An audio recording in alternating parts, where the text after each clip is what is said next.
Committee of the Whole of May 12th, 2022. This evening's meeting is a Committee of the Whole meeting. By that, this is an in-depth meeting where we're going to discuss a lot of the issues that are coming before the Board of Education. No votes will be taken on any items that are coming before the board at this time. This is basically a deep dive into the questions and answers, so if you like a lot of detail, you've tuned into the right meeting. If you are looking for information on how these items may be voted upon, that will take place at our next regular meeting, which I believe is next week. Is that correct? Okay, next Monday evening.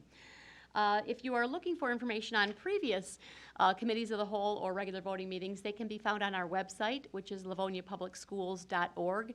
If you hover over the board tab, Board of Education tab, you can drop down to board meeting information, and there you can find agendas for either this evening's meeting or previous meetings, and you can also find the videos of previous meetings.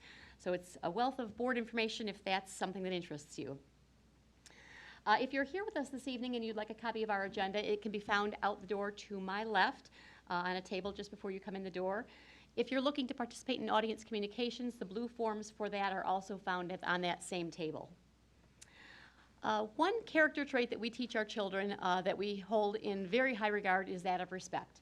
You have our word that we will treat one another and everyone who comes before this Board of Education with respect. And we do ask that everyone who is engaging in our meeting this evening do the same. We find that is the very best way to teach our children by example, and it's the best way for adults to treat one another also. At this time, we're going to go on into our agenda. The first item on our agenda is audience communications. I do not have any blue slips indicating someone would like to participate. Is there anyone in the audience who wants to participate in audience communications? No. Seeing none, we're going to move on to Committee of the Whole, item 2. I do not have any Committee of the Whole items. Mrs. Oquist, do you have any? I do not. Alrighty, thank you. At this time, I will turn it over to item 3, Building and Site, and I'll turn the meeting over to Mr. Centers. Thank you very much. This evening we have 7 items. The first of which is item 3A, which is the quarterly dashboard. PMC, it looks like Mr. Francis will be joining us along with Mr. Terrio. And Ms. Smith. And Ms. Smith. Hello. Hello, good evening.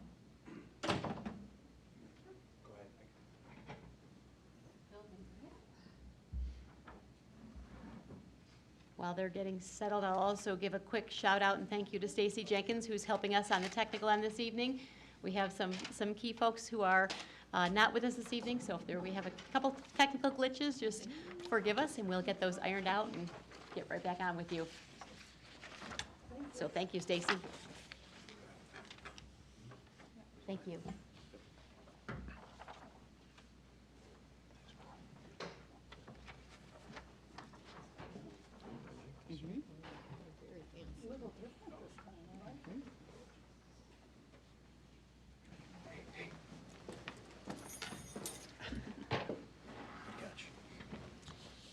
All right.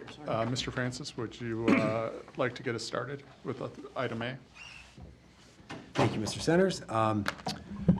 We welcome Mr. Terrell, Plant Moran Cressa. He is filling in this evening for Brian Weber, who usually will be doing the quarterly dashboards, but this should be the Q1 of 2022 dashboard update. It will contain both bond as well as sinking fund information for the board. So I know that this is something that we're generally used to going through, and I'll just turn it over to Mr. Terrell at this point. Great. Thanks, Phil. So you got me 2 weeks in a row. I don't know if that's good or bad, but Good evening. Happy to be here as always. Really just wanted to give an update as to where things are at. And you've probably seen this format before. I know last time we were here, we had some good dialogue just about format and how some of the cost reports looked. So we tried to make some edits and make things a little easier to understand. So hopefully that works out well. As always, we usually start with the bond and some of the goals and objectives for the bond program. And kind of the 3 main ones that were used during the informational campaign are plan, protect, and provide. So obviously there's a lot of things that we wanted to do to improve the educational experience for the kids and the quality of the facilities and the classroom environment. You can see a lot of those listed there. I won't read them all, but obviously the media centers is a big piece of all of that, updating the kitchens and serving areas, HVAC, including air conditioning in the classrooms, and on and on and on. 186 million is a lot of money, but it's not enough to do everything, so we wanted to make sure we had some focus on that. Critical items, kind of down at the bottom left, that we're working on right now. As everyone knows, and is probably getting tired of me saying at this point, the construction market is an unmitigated disaster. Just when you think it's bad, you get calls that it's getting worse. I got some calls last week about field turf, like we did at the baseball fields and the football fields. There's a couple suppliers that can't get the resin, so they can't get the chemicals to make the plastic, to make the turf, that are now pushing all their projects into the fall, as an example, which we're working with in like 4 districts, which is a lot of fun. Fortunately, that's not affecting Livonia Public Schools. Yes, thankfully, it's not affecting the district. We've got other major issues with mechanical equipment that we looked at pre-purchasing, which we helped to steer away from that. We've got some electrical gear issues as well out in the marketplace, which hasn't affected us yet. So every time we turn around, though, it's something else. So we've got Clark and TMP and French really focused on making sure that we know lead times on equipment. And that we understand costs, so that's something we're gonna be keeping our eye on for a while. Also, right now, we're trying to make sure we get all of our permits in place for the work this summer and for the robotics addition and LCTC. The state of Michigan has been a little bit stretched with the number of bond programs out there, as has the county. So we're trying to make sure we get all those in order so that I'm not here in August having the same conversation. And then another big one that we're working on right now is the RFP for Dickinson's demolition. So that'll be abatement and demolition of the majority of Dickinson to be able to start the new early childhood project. So the final one on there is finalizing the staff furniture selection and procurement. That's something we've been working on for a while now, and that's ongoing as well. And if you look at kind of the phasing down at the bottom left, we got obviously phase 1 is the renovation work this summer and all the air conditioning upgrades. Phase 1A is the LCTC robotics renovation and building addition. That's in the bidding phase. Phase 2 is all the projects for next year. Those are in design, in the design development phase. So we're hoping that those stay on track and we're able to bid those out this fall. And I'll just jump in real quick and say that we just went through the schematic design and had the principals and media specialists, because the biggest chunk for each building is the LMC. Had them in individually, went over with went over them with French associates and the architects and designer, talked them through it. You know, they took a look at that, what is generally the first main stab at it by the architects, and you know, a lot of positive feedback. We got good input from folks saying, you know, what about this over here, or you know, we use this in this manner. So that was really good, which then would lead them moving into the next phase, which would be design development. So that was very successful. The end of last week, we were doing that. So we were moving along, and that's talking about summer of '23 work to get those starting design. So we've got a foot in both worlds right now. We're at the point where we're talking about construction, time frames and schedules and mobilization for now, and at the same exact time, we're talking about walking buildings, designing buildings, talking with the staff for the folks in 2023. Yeah, school design and construction gets very cyclical, as you guys are aware. So as we're designing one project, we're constructing the next, and then on until we're done. Usually, too, after the first year, we've got some lessons learned and things that we want to do better in the next design cycle. We haven't had too much of that, in large part because we brought back French, that's been doing the bulk of the design work, and they know exactly what we expect of them. So it's been pretty smooth this time around, smoother than the last bond for sure. And the biggest change is that first year is such a short timeline. We passed this bond a year ago, almost exactly. It was early May. And here we are getting ready and revved up to start actual construction. So the difference really, and big shout out, big thank you to the folks in the summer 2022 involved in that, the buildings, because their timeline to wrap their brain around what was happening, work with the architects and the construction teams on design, and pack and do all of those things in a very short time frame. They really pushed through. The folks for 2023, see, now they're sitting back and saying, well, I know exactly how this is gonna play out in the fall. I can start on day one, start packing, et cetera. So it's a shortened time schedule for this current one, and we really wanna thank everybody involved with that. The folks at the building have been great. Yep, and inevitably, some of them will probably get to live through it more than once, but that's just the nature of it. And then Phase 2A is the Early Childhood Center, as we mentioned, as Phil just mentioned. So things are going well on all those projects. Cost summary at the top is kind of the big table there. We tried to re-engineer this a little bit just to make it simpler to understand. So you can see all the different categories we're tracking: professional service fees, site work costs, regulatory, which is permitting and a lot of things like that, owner costs, construction. Construction and technology are by far the bulk of the work. And then we've got the first column, which is our budget, column A. And you can see we labeled them all with letters and then tried to show how the math works. And then column B is current contracts and purchase orders that have been encumbered to date, essentially. So out of the $186 million budget, we've encumbered about $20 million of contracts. This probably does not reflect, this is probably through March, so it probably does not reflect the summer construction yet. But when we're back in 3 months, those will have hit the books, so to speak, and you'll be able to see those dollars that the board has approved as well. Actual paid's about $3 million, and then remaining cost to complete is essentially just what's under contract minus what we've paid. So that's the 16.5. And then the big one is forecasted contracts and purchase orders. So we're forecasting commitments of about 162 million, which leaves about 3.3 million in unallocated reserve or contingency dollars, and then forecasted over under budget is 0.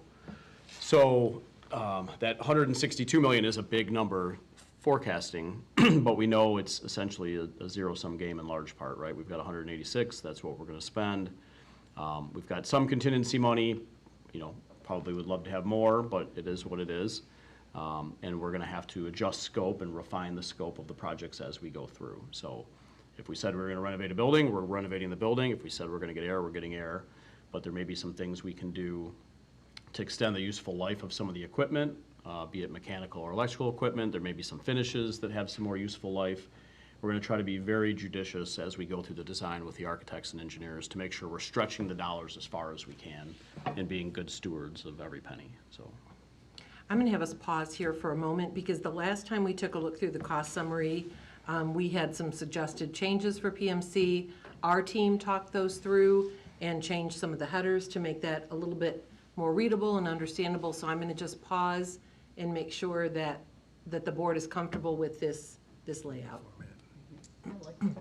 Yeah, good. Yeah, it looks good. Makes total sense. Great. Mrs. Costa. Oh, here you go, sorry. Thank you. I just wanted to share that last statement that you made, that whatever we promised, we're looking to deliver, and we're excited to hear that regardless of the cost, we're going to make things work to the benefit of the community. So I appreciate that. Yeah, absolutely. And then the last table is cash flow. So this is just looking at the 3 bond series. So obviously we sold the first series last year, and that got us about $77.8 million. There's been a little bit of earned interest to date, and then we've obviously spent a little bit, which ties out to the table at the top. The next 2 series of bonds are scheduled to be sold in 2023 and 2025. I'm sure Ms. Smith has probably been talking with the financial consultants about that. Property values, as everyone knows, have been pretty strong and have increased probably faster than the projections. So this is probably the track we'll stay on. It's possible that we could maybe sell Series 2 for more money depending on what the millage rate is and what taxable values do. So, but the important thing is that we keep the millage rate where we said it would be. So. But as those bond sales happen, obviously there's rising interest rates and other things that affect all that as well. So we just kind of keep an eye on that for cash flow purposes. We want to make sure we're never encumbering more than we have the ability to pay, right? So as that series gets sold, next spring? I don't think there's any fear of that. So Great. Questions? Mrs. Byrne? You mentioned state of Michigan. Can you remind us what we've got to wait on state of Michigan for? Yeah, They're getting for- burdened down because they've got a whole lot of bond work that they've got to get through. Yeah, I actually just spent the morning talking to some architects and CMs, and everyone is in agreement. This is the busiest, the biggest number of bonds and the busiest that anyone's ever seen the school construction market in the last 40 years. So the state of Michigan is the governing authority unless the district were to opt out, but very few districts do that. So it's typically the state of Michigan, and they've been making some adjustments up there to make their plan review times faster and make their permitting process faster. They have actually made some adjustments, and they've staffed up a little bit, but they're still spread pretty thin based on the volume. So right now, we're just really trying to get drawings up there early and then make sure we keep track of them and that they don't get lost on someone's desk, so to speak. I don't know if we have all the permits in quite yet for this summer's construction, but I know they've been submitted. I know they're in process, so we're going to be keeping a close eye on that. Okay, so the plan reviews and the permits have got to come from, From the planning, state of reviewing, Michigan, and yep. therefore the permits have got to come from state of Michigan. Yeah, there's plan review, and then there's the building permit, and then there's the Office of Fire Safety fire marshal permit as well. And then all the trades will pull separate plumbing, mechanical, electrical type permits. So there's quite a few that have to come down from Lansing, and then we've got to get all those inspections scheduled, all the walkthroughs of the buildings, things like that. So start early is about the only defense we have, so, and then be diligent on making sure that gets processed, so. So do those need local permits also, or is it only state of Michigan permits? For the buildings themselves, it's only the state. There's sometimes when we're on the site, if we're talking about a water main or storm water or something like that, then we may need to go through the city and sometimes the county, depending on who has jurisdiction on the system. So, but for the building renovations, it's just the state of Michigan. Yeah. The good example of what Paul just talked about was at the Career Technical Center, the water main. We've been in contact and discussion with the city of Livonia with regard to the water main over there. We've talked about in the past how we knew that was an upcoming item. So it's actually looks like it's gonna get done within the confines of this renovation when we get there with regard to the renovation of LCTC and the robotics build. We'll also do some of that site work. So as an example, that our team has been in contact with City of Livonia and their engineers and saying, how would this be done? How would you like it to be done, et cetera, et cetera. Okay.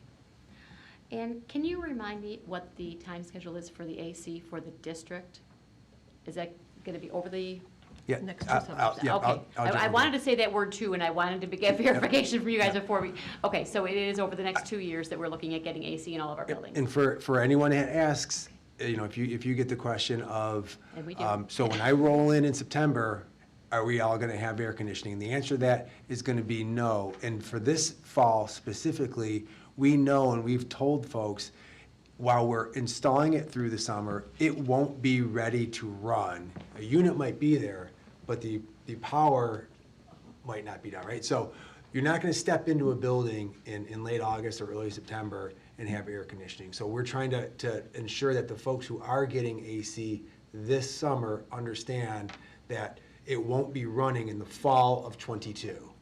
It'll be done as the school year is going. So do not, if for some miracle that there's a hot day in October and it gets turned on for some reason, let's just call that a miracle. We're all gonna presume going into it, the fall of your year, it will not be functioning. Can you explain a In little the bit more spring- about that? That's not a matter of us not No, turning it on. no, that's exactly. The electrical. That is just the totality of the job, getting into all of those rooms.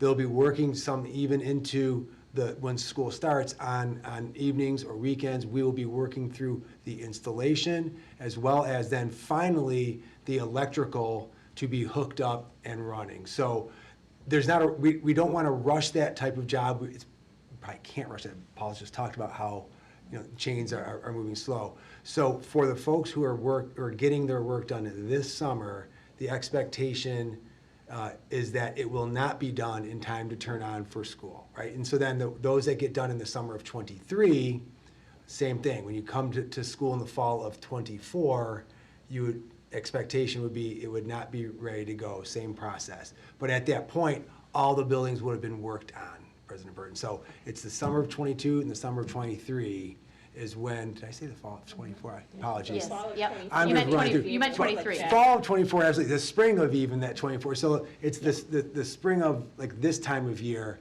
we know those would be ready. But in the beginning and in the fall, they wouldn't be, right? So, and then, but by the time we get through the summer of 23, all the buildings would have been touched with regard to air conditioning.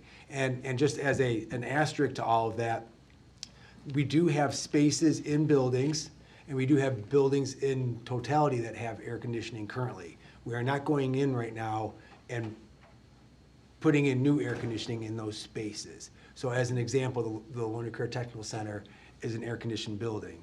It doesn't really have windows. If you've been in there, there's not much in the way of windows. So it had to be air-conditioned for years because there isn't a operable window in those classrooms. To that end, they have air conditioning. Our goal is to have air conditioning in our learning spaces after the first 2 summers of this bond, and that would be correct. Now, when we go into LCTC, or another example would be Buchanan, and if we find that there's problems with any of the units, we can address them during that bond work. But we're not going in the summer, tearing things out and putting in new ones, if that makes sense. We're trying to ensure that all spaces have that air conditioning in these first 2 phases. Okay. So there's mechanical, there's electrical So work, so mecha- even yep. though we might see something that looks like air conditioning ready to go, Yep. there's a lot of behind-the-walls work that still needs to be completed. Yes, exactly, Okay. exactly. Alrighty. And I just wanted to give a shout out to our teaching staff and our administrative staff, our support staff, who have waited now for several years to get their furniture.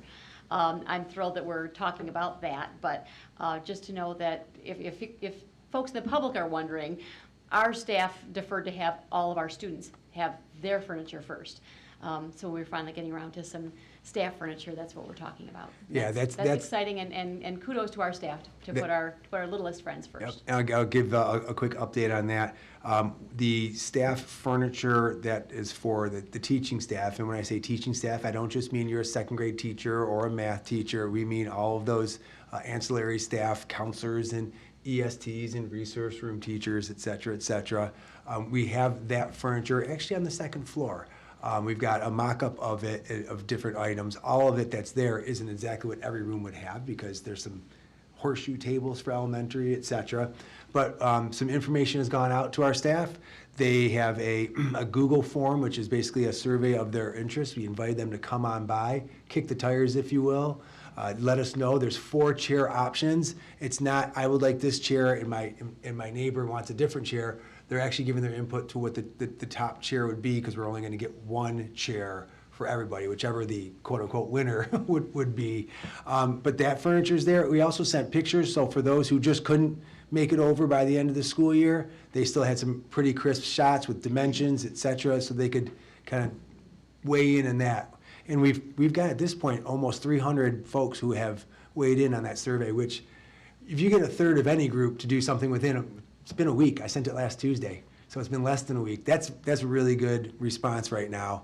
And so we've gotten questions on those from staff, some really good questions, and we're gonna work through those. But the goal here would be, by the end of the calendar year, to have those in. We don't wanna rush a purchase when you're buying 900 plus of all of these items. We wanna make sure we know what we're getting and that we have that timeline set. So we're gonna basically say that by the end of calendar 22, we'll have those in.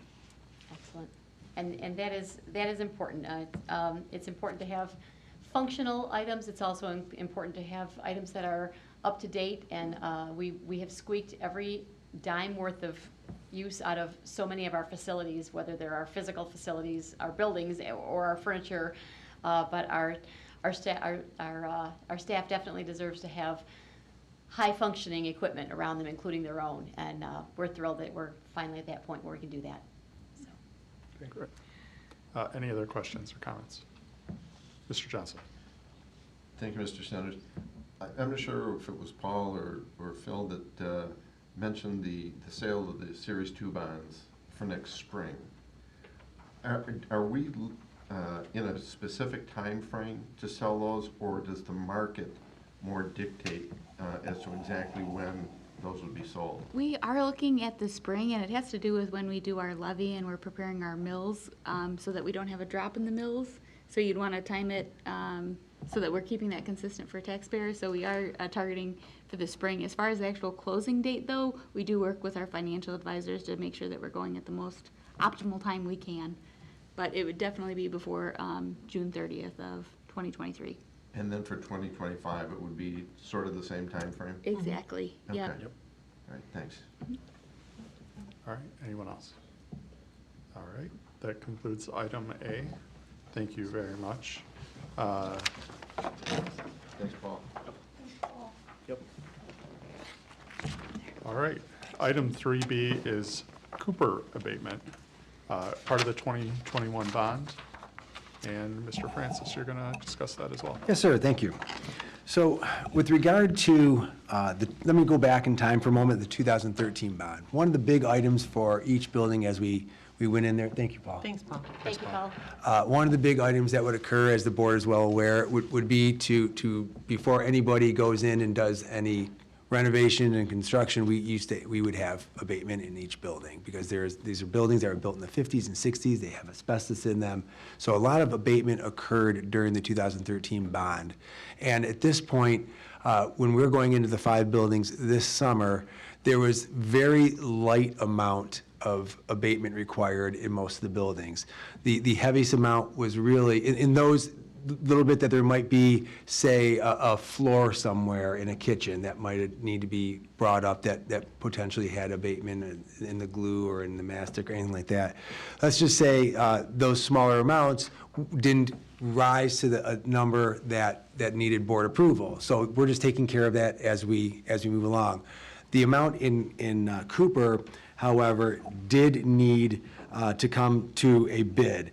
So generally, there's quite a bit, my understanding is, in the ceiling in the kitchen. So that, I think, kind of raised the amount.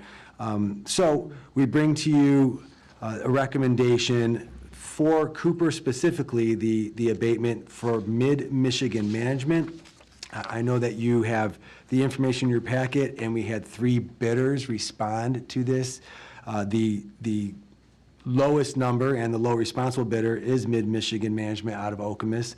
We do recommend them for this job, and as we may recall, abatement's the first thing, they're the first ones to go in. So this is an item that they, if the board approves this at the voting meeting, we would get them under contract, and they would get in there first to clear out those spaces. The libraries really don't have abatement in them. Some of them were, most of them across the district, I should say, except for 2, were renovated in the 90s. Some, in some of our K4s were even built on, I believe, in the 90s. So it's a large project that's part of the 21 bond, but fortunately we don't have much of a concern with the abatement in those spaces. We've got some other spaces that we're getting into though. So we do have $54,296 as Mid-Michigan Management's bid amount. As you can see from the other bids, they were considerably lower, and there are some companies that we've been noticing, just generally, they will bid, but sometimes they know that their schedule's full, and they may not have quite as sharp a pencil as some others, and I think their philosophy is, we're gonna bid on your project, and if we get it, we're very happy, and if we don't, we understand. So you can see that Mid-Michigan had sharpened their pencil quite a bit more than the others. Great. Questions? Mrs. Bird? Mr. Francis, have we dealt with Mid-Michigan before? I don't remember whether we have or have not. I want to say yes, but I'm going to confirm that with Mr. Lau, and I can, because he'll have the record of if we used them before, and I can get that back to you, or I can just bring it to the regular meeting next week and answer that question for you. Okay. Okay. Or if not, if others comparably Right, sized we would- districts have used that or. We generally do, yep, because we generally have Press is familiar with them or something along that line. 100%. In the post bid, we do that due diligence, so I'll get a little bit of that background for you on Mid-Michigan, okay? And I have one other question. Mm-hmm. In the verbiage, I noticed it said removed or encapsulated in place. I haven't noticed that verbiage before. Is that typical verbiage in asbestos? Yeah, because Okay. it's okay, if you're not going to touch it, no one can get it, you're encapsulating it, and that might be, as an example, I mentioned flooring. You can remove an asbestos floor or a flooring that has some asbestos in the glues, et cetera, or you can just encapsulate it by completely laying another floor on top of it, and then it is now buried in. Basically sealing it off? Exactly. Okay, all right, thank you. Mrs. Bradford? Thank you. So when would this abatement take place? It would be one of the first items that happen going into Cooper for that space. So it's going to be, it's early on in the construction process. Okay. All the scheduling, it gets done by Clark, who is our construction manager. But that would be the early, It won't be done during a school year, it's in the summer? correct. Okay. Correct, yeah, we're the only places that we're going into, just to clarify for everybody, while students are in, we've talked, I think somewhat extensively about the LMCs and how we're planning to be in those early. And actually, the LMCs have closed since last Friday in those 5 buildings, except for Randolph. And we had talked about how Randolph, the setup and the openness and the being in the middle of the building. But no, generally speaking, we're doing that work without students, right? Except for those LMCs where, like, again, we're going to section them off and have construction working in there. Great. You're welcome. Mrs. Jarvis? Thank you. Mr. Francis, Mid-Michigan's bid is significantly lower than the others. It's half as much as the next highest and about 20% of the higher bid. Were they aware of that discrepancy, and did you? They're run through the post-bid, whole thing? they are completely good in the post-bid interview process, that they had covered the scope appropriately. Wow. And frankly, from our conversations of what we thought going in, we weren't sure we were gonna have to bid anything. We didn't think any of the buildings raised to that level. The fact that those second and third numbers are even there, it far exceeds what we had expected or anticipated from a number, which is why, and I can't get in someone else's head, but I made that little story about, sometimes companies will just bid and throw a number and say, boy, if I get it, I'll find time in my schedule to do it. But they are comfortable, and we are comfortable that they have the scope of the bid. Okay. Thank you, good question, because it does stand out. All right, any other questions? Will we see this on the regular agenda? Please. All right, that brings us to item 3C, Cedar Crest Milk/Dairy. Okay, thank you. I would like to maybe have two stories here. One is the item that I'm actually bringing, and 2 is the clarification on what it is and what it isn't. So normally, in either late summer or very early fall, I come to the board in the beginning of a school year, and we get an amount, we estimate out an amount for traditionally how much, in this example, dairy would be. The milk and other dairy products from a company. The Food and Nutrition Services puts together something through the bid process with Wayne County or the state, and we bring it to the board for approval, and we create what's called an open PO for the year. So if we think X dollars is going to be generally spent in the course of a year on buying those products from the company, we open up a PO in the beginning of the year, and we just run through that purchase order. And if we need to go over it, we would need more approval from the board for dollars, because that's how, as we know, all the items run. Well, through the pandemic, we know that the federal government had created, through the Department of Agriculture, these meal waivers for schools. And this is across the country. This isn't a Michigan thing, it's actually a national thing. So it was a federal waiver that occurred in the first school year of the pandemic, and then in the spring of '21, LPS had applied for and was granted that waiver, and that rolled right through this current school year, the 2021-22 school year.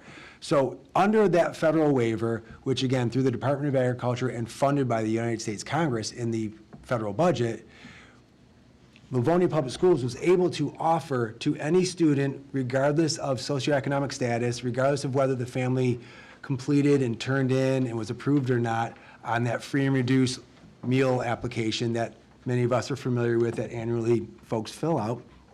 Any student can get a full meal, breakfast and or lunch, at any of our buildings that are serving meals.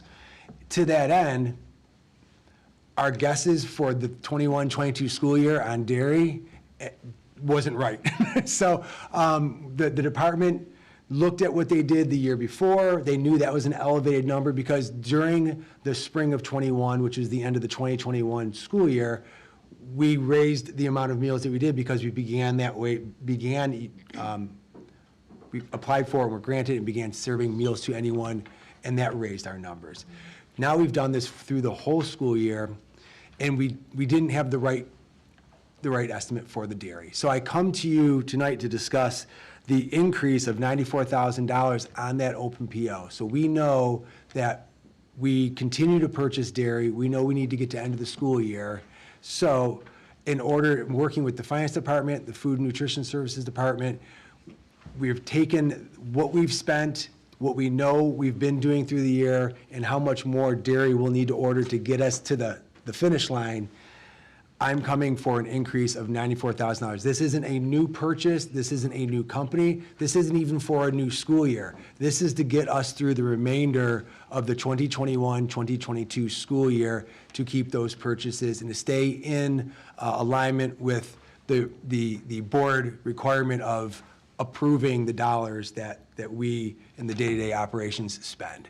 So that's what this $94,000 is asking for. Again, there's no new bids, there's no new information. It's literally just extending the amount that the board had approved previously in October of 2021. Since I'm talking about the waiver, I want to keep going for a minute if you'll indulge me, okay? So just for the board's information and for anybody who asks or who might be watching or listening, what we know today as we sit here is that the United States Congress has not proposed, they don't have a budget yet for next year, but they have not proposed in the House nor the Senate's version to fund a waiver again for schools through the Department of Agriculture. So even if the Department of Agriculture wanted to have a waiver, they couldn't. They need to have the funding allocated by the United States government. So what we know sitting here today is we don't think there's going to be the waiver next school year.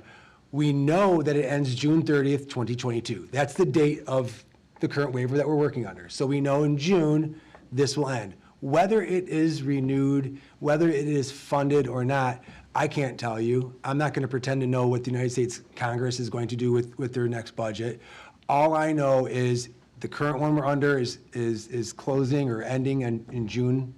And we have told families, and we sent out a letter to all families saying, this is where we're at. We don't know what's going to happen next year, but we want you to know that this potential is there, that there will no longer be the federal waiver in place when your child comes to school. So if your child has been getting breakfast and or lunch, getting meals at his or her school, you should be prepared and know going into the fall, it's possible that that will no longer be available unless we go, now we're going to go back in time and say, if you believe that your family would qualify and your child would qualify under the traditional free and reduced meal programs application, that letter said, we encourage you to fill it out right now. Not in the fall, but do it right now for multiple reasons.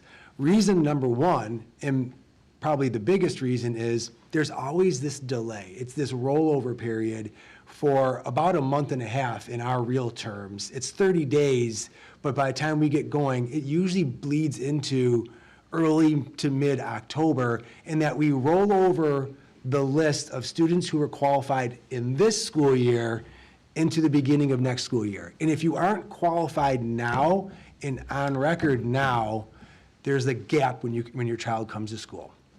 You can apply, and it's not hard to process. It's all online. You can do it paper, you can do it online. It's a quick process.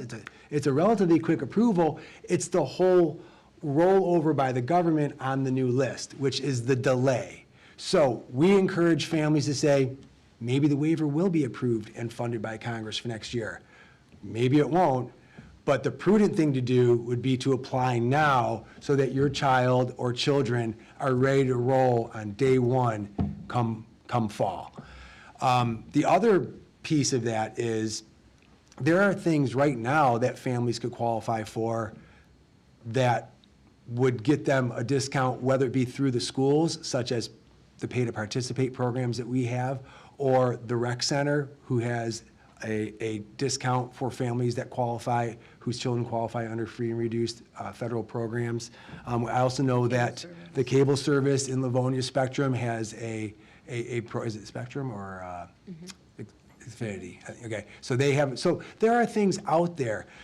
I also know that only about half as many this year actually went through the application process, as we normally see. And that's not shocking in the sense that you can just say, go step in line and get the meal. We don't need to do anything. But it's these other pieces that families could be missing out on. And then the real kicker would be, if the waiver is not renewed for next school year, your child for 5-6 weeks might not be able to get that free or reduced meal. So we encourage folks to do it now. Then in the fall, you would do it again for that next school year, and your student wouldn't miss a beat. So that ties in a little bit to this request with regard to the dairy, because our numbers were so much higher this year. The anticipation would be, if the waiver isn't renewed for next year, our numbers would very obviously, come down. But we want all students, all families who think they could even be possibly qualified for free or reduced, please get that application in. We put out the links in that mail, in that letter. There's links onto our website. There's the email, the phone number for food service. You can do it all online. You can do it on paper, but that's sort of the whole story here. Questions? Whoa. Mrs. Bonnefield. Phil, how much of that $94,000 is any of that subsidized or returned from the government under the waiver? So the way the waiver works currently is, generally, the answer is yes. Because on the meals, that full meal currently is completely covered. In a traditional manner, before the waivers and pre-pandemic and all the rest, a student who qualified for free, they didn't pay anything. And the district was reimbursed for that entire meal. And actually, a little bit more than generally, depending on how we manage our costs, can be even a little bit more. Okay. The reduced is like 40 cents for a family, for a child, and then we get reimbursed the rest. Any other student who isn't qualified but decides that day I'm going to get the meal, or every day, then they pay the rate that we have, and so that dollars comes in.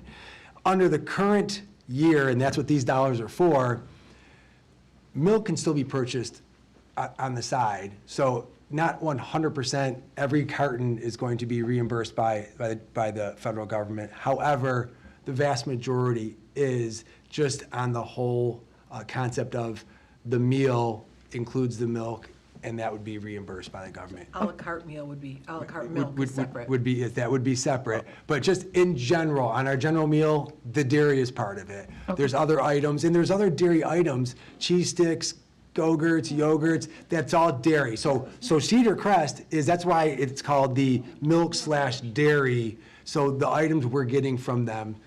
So it can be hit and miss, but the milk specifically is usually part of a meal. Okay, and then is that 94 coming out of the Food service. food service? Correct. Okay, Correct. and then, so we've been talking about free and reduced lunch, and if this isn't the spot to talk about it, you can tell me and we can talk about it another time, but it just hit me when you were talking about free and reduced lunch that our Title I money often is based on that, and with everybody being able to eat, I mean, how is that affecting our Title I money then? So I would have to defer to either Mrs. Smith or Mrs. O'Brien on our Title I dollars and how they've come in. There's a time, as you all know, that's what I used to do many years Yeah. ago, and I would have been able to whip out the information for you off the top of my head. But that's another reason, and we don't, as a district Yeah. and as districts across the country also find it important to say, please do these applications, because there are ties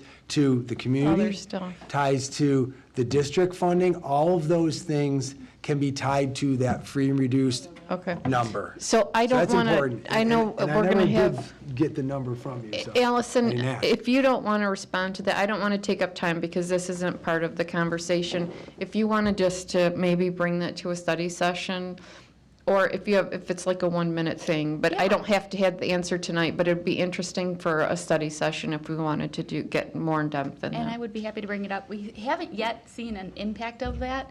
You know, I'm honestly curious to see how they'll do it, because this has obviously impacted districts across the country, so we'll see how they do fund it. But you're definitely right, that's what they use to determine Title I allocations, so I'd be happy to bring that up. We probably should be learning within the next, I'd say, couple weeks too, what our allocation will be for this coming year, so I can bring that to our next study session.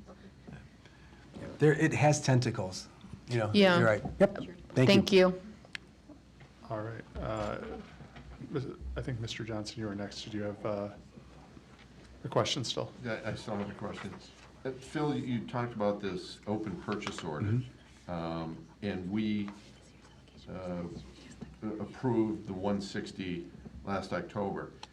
Is that open purchase order sort of closed at the end of the year, or is Yes. that? Okay, so Yes. we would have to, if sometime in the fall, you're gonna have to bring an Another issue one. or an item to us to approve next year's. Correct. So I'll give you a real, very, very Cliff's Notes version of purchase orders.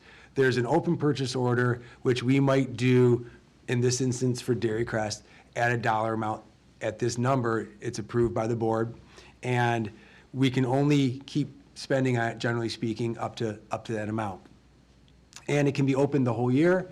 End of the fiscal year, which for the district is June 30th, it gets shut down. Whether it ran dry back in December or whether there's still dollars on it, it's shut down. A traditional purchase order is when I come to you and I say, we're gonna go buy this bunch of chairs or these bleachers or whatever, and we do a purchase order on that specific item. When we take receipt of it, it's done. We get the invoice, we sign off that we've got it, it's all taken care of, it's installed, or whatever the case may be. We pay it, and it's closed.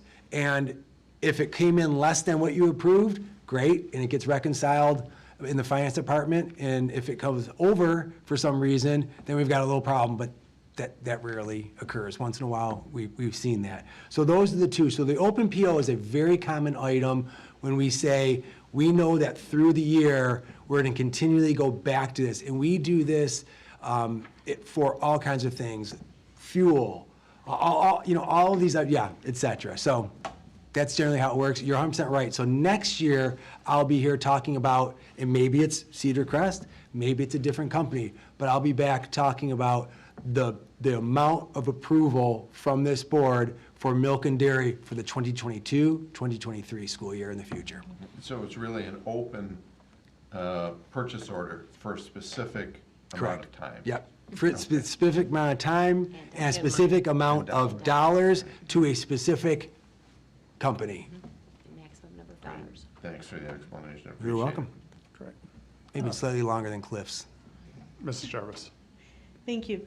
Mr. Francis, I'm curious to know how the number was determined, because it just seems odd to me to need a 60% increase to cover the last month of the school year. Right, so we can't stop purchasing milk and dairy for school meals. So we had to keep purchasing it. And we talked to Mrs. Smith and the finance department. We've run out of what the board approved, but we're not gonna stop buying milk. And fiscally, it's not, exactly how it's supposed to play out, but time-wise, we can't just say, sorry, we ran out, we're not gonna buy milk. So we continue to buy our dairy from Cedar Crest, knowing that and informing those, we're gonna bring this, we're gonna do this the right way, and have that board approval, but we had to keep buying the milk. So it's not just for the last, few weeks of the school year. It really is a little bit going backwards to cover what we've done.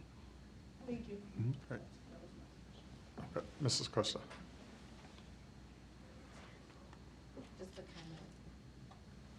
I just wanted to say, as a parent receiving that email about the lunches, and I appreciate that additional explanation about why it's necessary to fill out the free and reduced application now. I think there were questions in the community about if we fill it out now, we then again have to fill it out in the fall. And you So do. that was, okay. You do, but filling it now, to me, not just to me, to a lot of us, the biggest is that gap, is that period where a student would get rolled over automatically if they're on now, but won't be in the fall. And I'm afraid what's going to happen is a whole lot of families are going to say, what happened? Why isn't my child getting, getting their free meal? Yes. So, So thank you again for that You're welcome. explanation.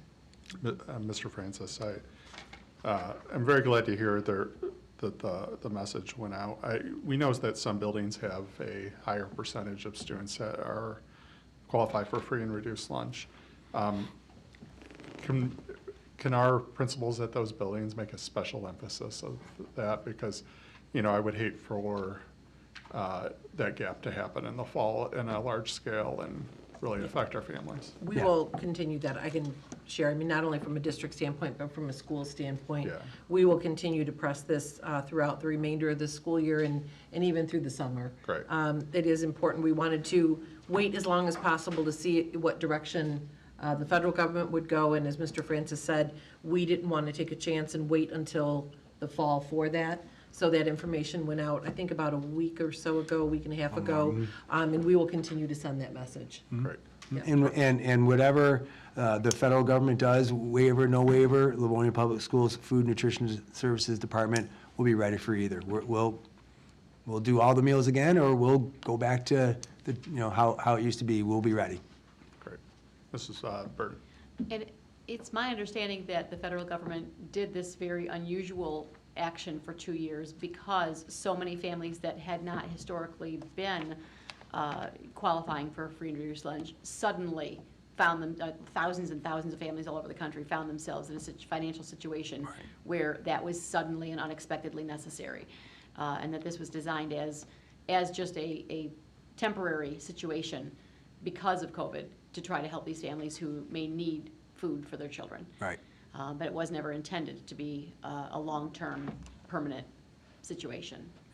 That's how I understand it as well. Originally, it was in the midst of COVID, and there was lots of layoffs and places closing, et cetera, So all those families, their students wouldn't have qualified on the spot.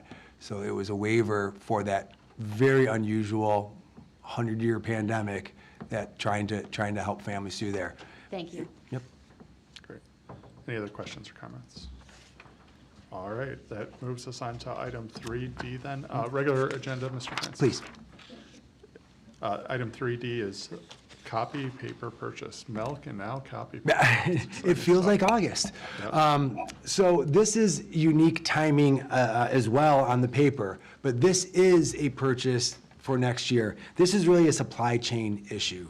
And if you look through Mr. Lau's memo that he wrote to me, one of the lines he states is, due to supply chain issues and the reduced manufacturing of paper, along with the lack of raw materials, Livonia Public Schools can only order 1 truckload at a time.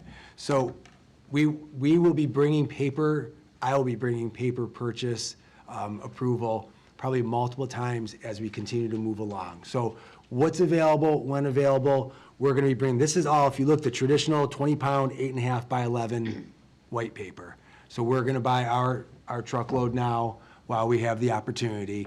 Prices will probably change because it'll be a new fiscal year.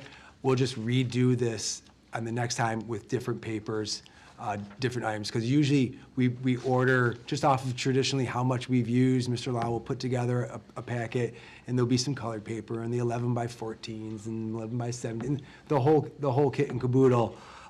But this is specifically the 840 cartons of just the traditional white 8.5 by 11 paper. And again, just kind of fair warning, I'll be bringing this topic back in the future. Mrs. Bonnefield. Mr. Francis, we just got done talking about an open PO. I'm assuming we are not doing an open PO because we might find that different paper companies have different costs at different times, and that means then we can switch around and find the best. Right, when the pricing changes, Contract Paper Group has been, I think the last couple of years, they've been low on that Risa bid, but regardless, if anything changes, it opens us up to move around to get different items from them. So this one will be specific to the 8.5 by 11. Mrs. Burton. And going back 8 or 10 years, when we had significant, when we hit the '08 recession, it's more than 10 years ago now. I know we scaled back a lot on our supplies and on our paper. That in combination with doing so many more things on tablets and laptops and so forth with our students. Have we been able over the years to reduce the amount of paper that we're using? And will that help at all in situations like this? I mean, I know we're not drastically changing our amount used from last year to this year, but have we slowly declined some of that usage? Over time, I'd have to go get the numbers. I don't want to just, my gut says naturally yes, but there still is quite a bit of paper usage in schools, in office, in this office building, in the schools. I can take a peek and ask for some back data and get you an update for that. So I don't want to just start making up numbers that I don't have in front of me. Okay, yeah, I don't want. You get the I don't gut want you or feeling of it people- should, but Right, I yeah. don't want you or people to be spending a ton of time on that, just an overall general, have we declined some of that usage? I think the biggest one that would be a curiosity would really is exactly what we're talking about here, the 20-pound, 8.5 by 11 white paper. That's what's coming out of the copy machine. I think that different projects or, oh gee, we're doing this special program, so we used all our purple paper this year. I think those are one-offs. This is the paper that people print their emails, print their letters, students print their papers have to turn in, et cetera. Are we doing it that way still, or are we doing it through Google Classroom, et cetera? So I'd be curious about the 8.5 by 11 white paper myself and to try to get some back history. Okay, and again, I'm not asking folks to spend oodles and gobs of time on that question. That should not be a difficult question at all. Okay. Great. Any other questions? All right. Regular, please. Regular, great. That brings us to item 3E, which is staff desktop computer purchase. Thank you. Catch up to you here in a second. Okay. Staff desktop computer purchase is essentially the desktops for most teaching staff in our buildings. We've been doing these replacements in the cycle. This was a planned purchase, or out of the 2021 bond, we put some money in there to be able to do this.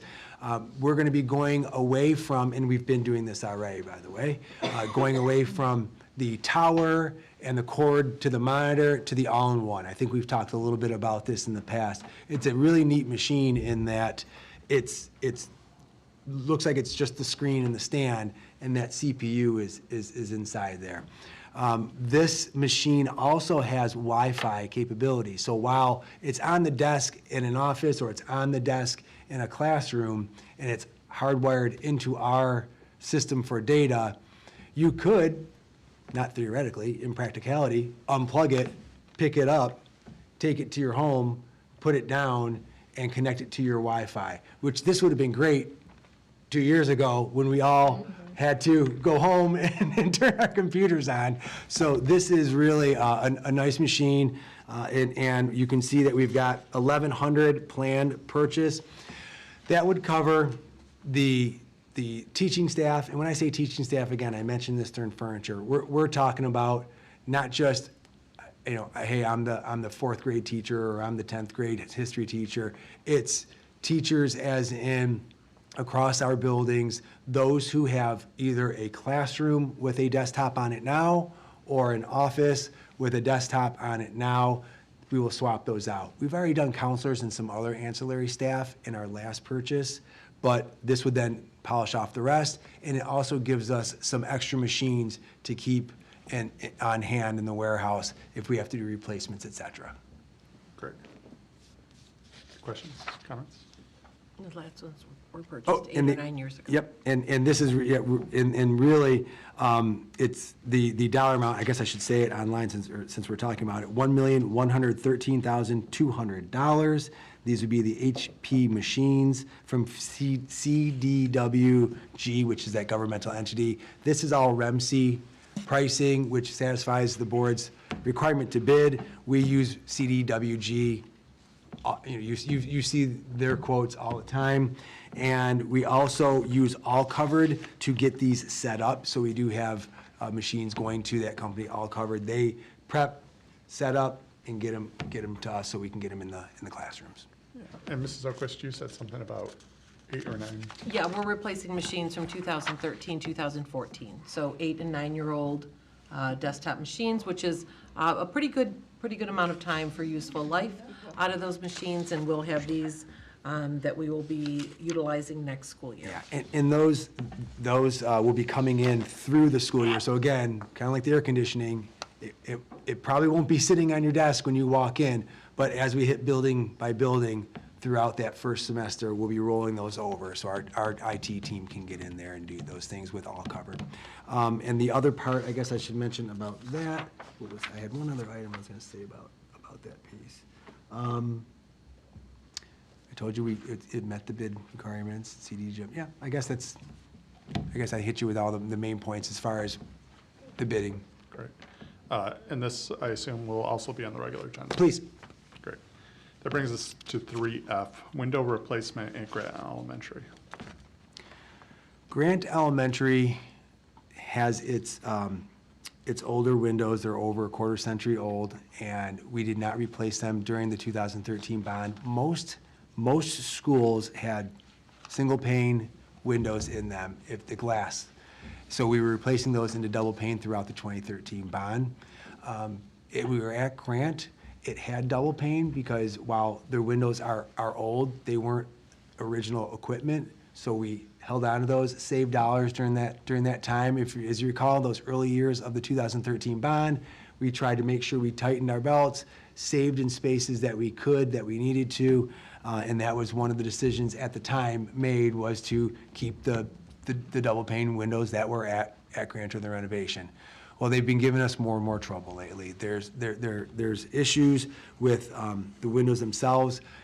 Teachers are having trouble opening them. There's not really aftermarket parts to just go in and fix them. And in light of the background, knowing that these are old windows that could have been but weren't replaced during the last bond, we've been kind of fighting with these windows and trying to get folks out there to look at them and come up with solutions for fixes. And it just came to the point where we said, let's just replace them. Let's just do what we need to do so we no longer have this concern. So the $239,148, that was a terrible way of saying it, I don't know why I said it that way, $239,148 from Daniel's Glass, I don't know why I said it like that. This would come out of the Capital Projects Fund, and it would be a job, there were 3 folks that had bid on this, and Daniel's was the low responsible bidder. I know Mr. Lau had said he was comfortable with Daniel's Glass. I believe he'd worked with them, if not in Livonia, maybe it was when his time in Plymouth Canton.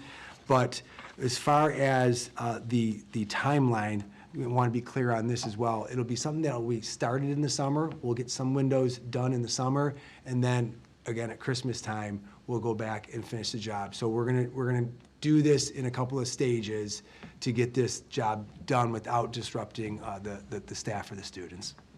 Great. Mrs. Bonnefield. So it sounds like this is a district-run project? Pardon me? A district-run project Correct. rather than going through plant? Correct. And I think that this is well worth it at Grant. You know, there's some safety issues with not being able, obviously, to open the windows, aside from comfort. And we also, you know, some of the students over there aren't maybe as nimble as, you know, some of the other kids. So it'll be important to have those new windows in for safety purposes. I'm really happy you brought up that topic because that's one of the first phases that we want to do is to get to those operable windows and those that are the emergency egress in classrooms. All right. Mrs. Burden. Are there any other buildings that fall in the same category as Grant, where they have older windows, they weren't replaced, and they may be on our horizon? Garfield. Okay. I think Garfield's the other one. I can't think of any others. We did all the other ones off the top of my head. There may be spots. I mean, I think of a place like Nijiro, doesn't have windows. They have doors at their class areas, as does LCTC. Both of those buildings, when they were constructed, had kind of an open concept, so it was less window, more door direct out of rooms.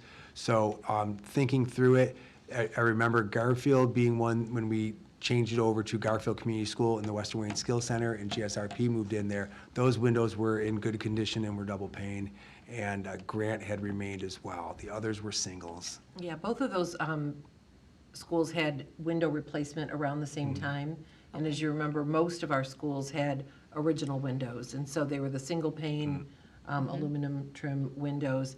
And so when we first went through, as Mr. Francis said, Grant was one of those schools where, you know, overall aesthetically, they looked good. They were generally operable. We were able to repair here or there. And most importantly, they were the double pane. And that was really the determining factor at that time. And so it was the appropriate call at that time when we made it. And now it's really, again, they have gotten their useful life and will be back on cycle with all of the other schools. If you think about it, they were less than 20 years old when we were there, right? So, because we were there in 15, I believe, 14 or 15, I think 15 we were in there. So they were less than 20 years at the time, and they fell under all the things that Mrs. Oquist just said, so it made sense at that time. And I assume that Garfields are still functioning well enough for us to get some more useful life out of them? Yeah, right now that it's going well. Garfield will be interesting, especially with the air conditioning, because right now we've put window units in many of those classrooms for air conditioning, because we have students with disabilities in there that required some air conditioning. So once we get to Garfield, we'll make determinations based upon the need of that building. The air conditioning, when it goes in there, might necessitate us looking at the windows, because we've removed some of them to put in the window shakers. But we'll take a look, make a smart decision, and report back. Okay, for the time being though, Garfield's okay. Yeah, right now, we're not talking Garfield. Okay, thank you. And as soon as we do, they'll make a liar out of me, and we'll be here talking about it. Mr. Johnson. Stop it. Mr. Francis, are we talking about all of the windows in the Yes. school? Correct. Okay. I just wanted to make sure that there weren't some that weren't being replaced. No, stationary as well. Okay, very good, thank you. Those would probably, I would guess those would be in the second phase, but we do want to get to those operable egress windows first. Great. Yeah, regular, please, unless I didn't, okay, sorry, I Great. didn't mean to cut somebody off. Nope. All right, that moves us to the final item, which is 3G, purchase of soundboards for Franklin and Stevenson PACs. The PAC at Franklin, currently the soundboard has, how you say, gone kaput? So we actually had to, rent a soundboard for Anastasia. The soundboard is the same soundboard that Stevenson has, and they're having difficulties right now with Stevenson's. It takes 1 to 2 reboots to get it working. Those are out of warranty. Churchill has an entirely different machine, and it's a different brand, obviously different model, a more it has more functionality. PAC at Churchill was the last one done. I'm going to guess that's why it got swapped out. Plus, with input from Kappa, which is our magnet program housed at Churchill, it just has a different sound system. So they're not included in this. In fact, we bid out the specs of what Churchill has for Franklin and for Stevenson, because it's been a good machine. The PAC manager over at Churchill has said, working great, love it, it's a really good machine. The PAC manager at Stevenson is familiar with that machine, has used it in a previous work site and said it's fabulous. So we have bid out, because of the cost of them, the 2 soundboards. Advanced Lighting, a company we're probably very familiar with, they've been in our PACs and in our schools, was the only participant in this bid. However, we are very comfortable with their number, because when this process started, and this has been going on for several weeks, when the glitches started at Franklin, we said, go get a quote, let's see how much one is. We thought, silly us, we thought, it was gonna be a little amount, we just go buy it and replace it. And it turned out that the quotes we were getting were actually in the 30s and 40s for a single item. So this is very much in line with what we saw as quotes for a board. So even though we only have 1, we've worked with Advanced Lighting quite a bit, and 2, their number matches and in fact is under some of the quotes that we went out and got. But because of the amount and knowing we were getting 2, we needed to go through the bid process for board approval. Want to talk about timeline and what we're going to do in the interim? Yes, so timeline on these, we just learned very recently, actually end of last week, that these aren't going to come in until January. So Our best bet right now is to continue to rent soundboards for Franklin, and if Stevenson's gives them enough trouble that the rebooting does, if it finally also goes what you call kaput, and we'll have to then start renting one for them. But we'll make sure that they're not, we're at the end of the school year. We should be able to get, obviously through the summer, set up something where we can rent them. And then if they come in as expected in January, we'll have them for the second half of the school year. Okay. Question, Mrs. Bradford? Thanks for the reminder. Thank you. I don't know much about soundboards, but when we built the PACs, those were brand-new soundboards that were put in? Correct. And so how old were those? They're not that Yeah, old. they are both are out of warranty though. And they were 6 or from. 7 years Mhm, old. Yep. Okay. Is that about the life of a soundboard? I mean, or do you think? I'm not an AV person. Right. Listening to our PAC managers who are AV and theater folks, the brand that these are was a brand that they were unfamiliar with. Okay. The brand at Churchill is a brand that they were very familiar with, and a board that they were very familiar with. So I don't want to name names Sure. and make it sound like we're gonna, talk bad about a company, but it so happens that both of them are losing their life. Remember, Stevenson's is a little newer than Franklin's. Franklin was the first PAC, so it's tracking in the Sure. same direction as far as timeline. I guess my question is, so we can expect to replace these soundboards every 8 to 10 years possibly? We'll get you that information. Yeah, I mean, electronics I know. are generally And, speaking not long. You use them a lot, Yeah, so they're yeah. well used. Yeah. Okay, thanks. Any other questions? All right, regular agenda? Please. All right, that concludes building and site. Thank you. Thank you. Thank you. Thank you. We will now turn it over to Mrs. Bonifield with the Finance Committee. Thank you, Ms. President Francis. Burton. We have 3 items. Mrs. Smith is going to assist us with all of these. Our first item is Esser Funds Update. Thank you, and as Ms. O'Brien is helping me pass out those handouts, I can give you a little update on the Title I conversation we just had about how the universal meals is affecting our numbers. Our allocation for this year actually went up about 100,000. So in 2021, we got 1.3 million, and for this current school year, we have 1.4 million.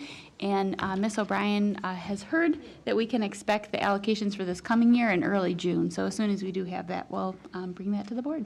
So with that, I'll jump in to our Esser funds update. I have 2 updates for the board, and really 3 main kind of things I'd like to go over with you tonight. First is the different spending categories that we can use our Esser dollars on. I'd also like to go over the results of the survey we sent out this past fall to staff members, our families, students, community members, and then finally looking at the spending breakdown, how we're planning to utilize these funds over the next couple of years. So with that, we'll start at the spending categories. So in the application, there are 15 different areas where we can spend the grant funds.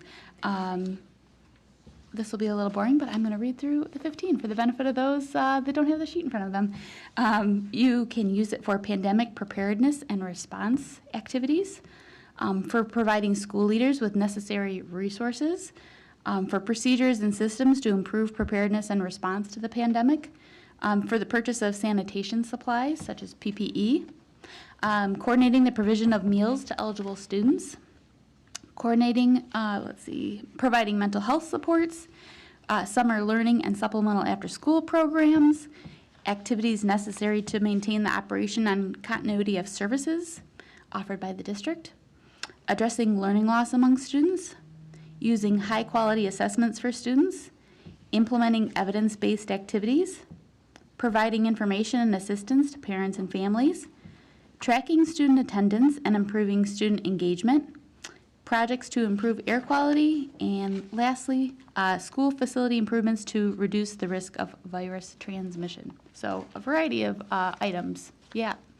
So with that, I'd like to turn our attention to the results of the survey. We sent a survey out again in the fall, and we were very happy to have gotten responses back from over 2,000 people. So that's, I think, wonderful. What the results showed us was by far, large support for the ideas that the district had for using these funds. The most, I'll say strongly felt, was for reducing class sizes, maintaining lower class sizes, and reducing where feasible. That response got 68.6% said that was a high priority, and that is where we are spending a majority of the funds. I should say the largest portion of the funds. We are slated to spend about $15 million of these federal grant funds over the next 4 years on the class size. The next largest area where we saw support from our community was for additional staff for learning loss. That question received 65% response back that was a high priority. And you can see that we are aligning these dollars for those causes. So we have hired additional elementary support teachers. We've also hired an MTSS coordinator as well as interventionists. So those are in our plan. The next highest support we saw was for additional materials for students, and that received 53.8% of our survey respondents said that was a high priority. And the Academic Services Department has gone through and purchased additional materials and books to support our students with that.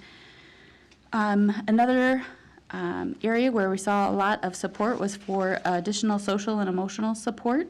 And we included in our budget proposal additional psychologists and social workers. We now have a full-time psychologist and social worker at each one of our high schools, and that's, I think, helped out with some of our other schools as well.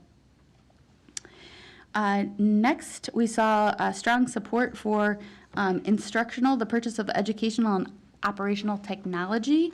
That we had 50% of the respondents say that that was a high priority. And we are planning to use roughly $2 million a year over the next 3 years. You'll recall from the latest purchase of mobile devices, this year was about $1 million, and it'll be about $3 million next year. But on average, it'll be about $6 million over the next 3 years to make sure that our students do have the most, current technology that's working well for them, because we know how important that is for them. So what I printed off for the board is all of the responses that we got back from our parents. And obviously, again, it was wonderful, again, to see so many people take time to complete the survey. We did also have a free form question at the end that our team, the cabinet team, took the time to read through every single one of those responses, and we appreciate people taking the time to write in there for us. But really what we saw from the survey was that the community and staff members and students had strong support for some of the initiatives that we thought would be our highest priorities for the use of these funds. So, I'll just take a minute on the survey. You'll notice on the first item, it identifies that 70% of the respondents were LPS parents or guardians. The next highest category was just under 23% of all of the respondents, of the over 2,000 respondents, were staff members, and then the remaining were our high school students who were also given an opportunity to weigh in on this survey. And so I think you'll see overall that it very much matches in line with those priorities that we shared with the board last year, that we were going to initially start with those expenditures this year. If you want to just hold that up for a moment, you'll recognize this is a familiar piece of our budget proposal, our budget amendment and presentations this fall. And these fall very, very much in line with those. And so we appreciate that feedback from our parents, from our staff, and from our students. And we will plan, as long as we have these Esser funds, we want to continue to loop back with you, the board, as well as our community, to let them know how we are using those funds and if we've needed to make any adjustments. So my plan will be to bring this back on each one of our off quarters. So again, I will bring this back in the fall for us to discuss, and again in the spring. And of course, happy to bring that more frequently if something comes up worth noting. On the back of the page that has the spending categories is a look at a list of all of our current grants. Some of these grants being formula-driven, some of them being ones that we've gone out and completed applications and been awarded. The first three at the top are, I'll say, probably the more prominent ones. Those are our Esser allocations. Round one, we received $1 million. In round two, we received 4.3, and in round three, just under $9.8 million. And again, the way that these were allocated was based on a formula, based on our free and reduced counts, involved having to go onto the state's website and submitting the application for how we're going to spend every dollar of that. And then as those grant awards end, we will have to complete final cost reports to report back out to the state how we did spend those monies. These will also fall under our single audit that our external auditors test. So they too will be testing to make sure that we are spending the funds how we have been approved by the state to use these funds. The next two on our list are state equalization payments. One was Section 11R, and the most recent one, Section 11T. The Section 11R was related to our Esser 2 allocation, and the state had come up with a formula that I want to say it was $450. It's been a little while now, but if every district hadn't received a certain dollar amount from the Esser 2 allocation, they in essence wanted to make districts whole for that portion because they did realize that the pandemic has affected everybody. So with that, we received just under $2 million for our first state equalization payment, and we are projected to receive about $9.7 million for our second Esser equalization payment. That grant, the 11T grant application, just became available to districts within the last month, I want to say. So we're working on that right now to get that application submitted. Again, going back to our survey results and making sure that we align our uses for those funds with what the community and our staff members and the board obviously are supporting. I will make note, the 11T money are by far the most restricted funds. As we just went over, there's 15 categories for the Esser grant that we can spend it on. 11T has more restrictions, having certain amounts that have to be spent on summer school, certain amounts that have to be spent on specifically subgroups of students. So we're working through that just to make sure that we're being really thoughtful with what we ask to spend those dollars on. From there, we, I think it technically came to us last year in the fall, received the Section 11P coronavirus relief funds, just under $5 million. All of those funds have been spent. We used that for the purchase of PPE, as well as for some of that for staff for reducing class sizes where we could. The next number of items are related to Section 23B and Section 23C related to additional programs, summer programming, credit recovery, before and after school programs, and then teacher and support staff payments. So these we have the ability to use, we used a portion of the funds this past summer, and we will plan to use the remaining funds from those grants this coming summer for our summer school offerings. We received an allocation under Section 1032 district COVID costs of about $175,000. That was spent last year. We received an allocation of $161,000 for Esser Education Equity Grant. We received from about $338,000 under the My Connect Connectivity Grant. Those also were spent last year. We received child care relief funds. That honestly was a big help to us last year because you'll recall that we've had some interruptions in service. So we weren't charging families for those times when we weren't open, but we did continue to pay all of our child care staff. So these grant funds allowed us to help offset some of those costs. The latest ones that you've just heard about because we brought purchases for you are the emergency connectivity funds. That's about $3.2 million. You'll see that I've indicated on here that those will be spent next year. We did bring that to the board just maybe last month, but we have gotten an update on when those will be shipped, and we won't anticipate seeing those until later in the summer. So. Can you recall those are the mobile devices that are able to be utilized by students at home for families that have demonstrated need. Also a newer grant, I believe we've discussed before that we just received this past January. This was one of those applications that had to be submitted by our child care supervisors. That was Miss Miranda Kapner and Gail Federanco took time to apply for these grants, and we were awarded $1.4 million in child care funds, which again has been a huge assistance to our programs. We've been able to use some things to help retain staff. This also included within the grant, I think they called it a retention bonus that we were able to pay out to staff in the over the winter. We've also been able to buy some new materials for our child care classrooms at Jackson Center and also in our SAC classrooms, and it continues to help us offset some of our costs. So those are things we're working on and actually hoping to bring forward to the board in our final budget amendment. Some of the savings some of the costs we've been able to shift over to this grant might allow us to do some things to help us with our early childhood center.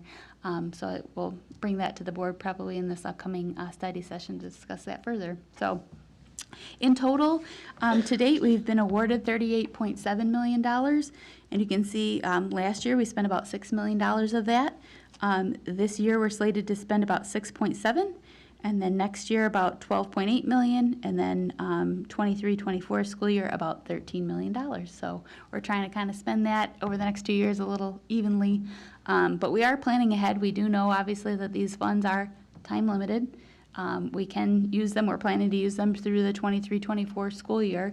But we have already started making plans for how we're going to continue those costs that we have implemented. Some of them will phase out, obviously, because they were a one-time purchase, but there is definitely some staffing in this, and so we're being very conscious with how we move forward with those. Questions? Mrs. Burton? You mentioned summer school, and this is not necessarily the time for that discussion, but at some point, can you guys report back to the board what our plans for summer school are that may be the same or different than what we offered last year? Yes, it is on our study session for June. So in just a couple weeks, Mrs. O'Brien and I will share with you information about offerings for our students throughout this summer. Great, thank you. Questions? Mrs. Jarvis?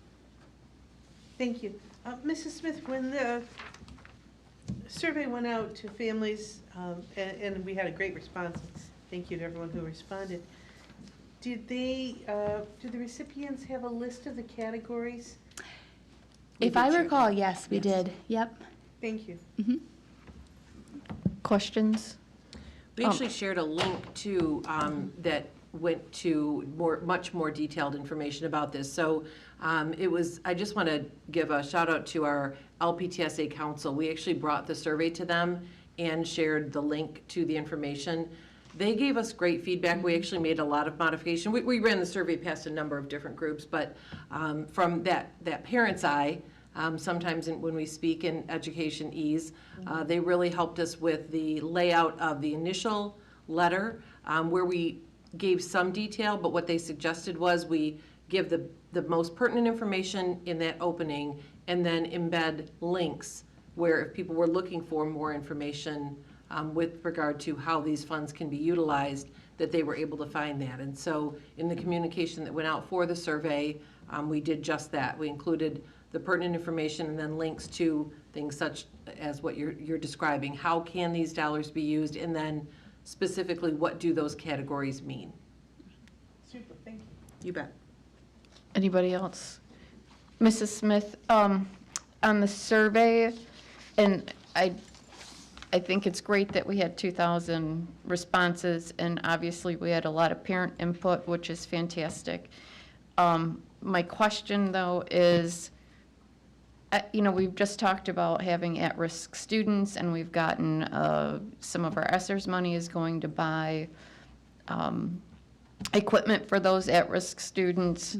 So I'm looking at the survey, I'm wondering if the if the parent demographics for the survey were commiserate with what our demographics are, where and that how much different were our teacher responses from our parent responses. So as a parent, I'm responding for my children, right, what I think is important, which is totally valid. I'm not invalidating that at all. But just as an overall, the teachers and the staff are the ones who see the kids every day, and they see more of an overall need. Like maybe my children might not need emotional support, but maybe they see in their building a really high need for emotional support. So and maybe those are the parents who answered the survey were the ones who didn't need emotional support, and a teacher might have building responses, and teacher and staff may have had a completely different response to what, what these two pie charts would look completely different, or maybe they look very much the same. So I can speak to that. We did not collect identifying data on the responses other than their role. So if they were a parent, if they were a staff member, if they were a student or a community member. One of the things where we were able to ascertain that, Mrs. Bonifield, was in the open-ended responses. And we did receive, I believe, over 700 individual responses that we themed and categorized. And so oftentimes parents would identify needs that their students had. They spoke specifically to social emotional, they spoke specifically to summer programming, they spoke to the need for additional learning support for their students. And so it appeared that we had a strong cross-section. Okay. In that people were also, some people commented as directly as, this is not, this is not a question I can answer. And so they may have left it blank. You'll notice that if you looked into the survey, you'll see that not all of them have the same number of respondents for every question. And I think some of that was just what you're saying, which is, I'm not certain if that's the greatest need that exists. And so I will say the open-ended responses did provide quite a bit of insight for us as well. Okay. Any other questions? Okay, Mrs. Smith, are you ready to move on? Oh, This is just for information. It is, yep, thank you. sorry, Karen. We're moving on to appointment of the auditor. Wonderful, thank you very much. I would like to discuss with the board a recommendation to accept the proposal from Plant Moran to serve as our external auditors for the 21-22 fiscal year. So we have used Plant Moran for a number of years now and have been very pleased with their service. I find they're helpful throughout the year too. It's not just an end of the year, connection with them. They're a phone call away throughout the school year, especially these past couple of years with the number of federal grants and all the requirements of the federal grants and wanting to make sure we do everything right from the get-go. I very much appreciated being able to pick up the phone and run ideas by them. I know that they're steeped in professional development, making sure that they know all the ins and outs of these grants too. They will be, they come on site for a week in June and then 2 weeks. We're scheduled for beginning of September, and have found them to really just be exceptional partners in digging through these things. I did want to mention, we have used them for a number of years, so if anybody was thinking, oh, do they go light on you? Because nope, their professional reputation depends on an independent examination of our records. So if something were askew, they would have to report it, and again, their reputation is on the line for that. We also see a lot of benefits with having a consistent auditing team come in. It takes time to get acclimated with our systems and the processes, and they know those. So it's more of it's a continuation of, last year's procedures as far as what our internal procedures are, and then we update them as we make changes. So we definitely see a lot of efficiencies and continue to use the same firm. And so it's with that recommendation, I encourage the board to consider supporting them again for this year's audit. Their fees last year were $48,200, and this year they're projected to be $50,200. That does seem very reasonable to me. I know that we have a new GASB going in effective today. GASB is the Governmental Accounting Standards Board. It's come up with a new thing that we have to do for the financial statements, and so I know there'll be some more testing involved in that by our auditors. So the fee requested seems reasonable to me. Questions? Mrs. Burton? Just a comment that a number of years ago, there was an interest expressed to have a different accounting firm look at our books to make sure that we were getting a fair look at our books and that our high marks that we consistently got were actually accurate. And another accounting firm at the time came in and gave the very same, very, very high unqualified remarks that Plant Moran had. So I feel very comfortable seeing the vast amount of school work that Plant Moran does. And as you said, the extra benefits to the district in terms of continuing education to both you and our administrative staff and board members and so forth that they offer to make sure that we're staying abreast of what the current laws are as it pertains to finances with schools to help us do the best job that we can. But for a number of reasons, and knowing that other folks have looked at our books and they're coming up with the same, same justifiable high marks, I'm very much in favor of sticking with Plant Moran Cressa. Thank you. Anybody else? So this is sort of my wheelhouse, right? I haven't been in public accounting for several years, but have done them in my current life. Am on the other end of the auditing. I'm on your end of the auditing now. I have to say pre-Enron, and when we would switch auditors occasionally, there was some justification in that, but auditing has become so regulated and so prescribed, and there are so many boxes to check that there really isn't a whole lot of wiggle room to not do a good job.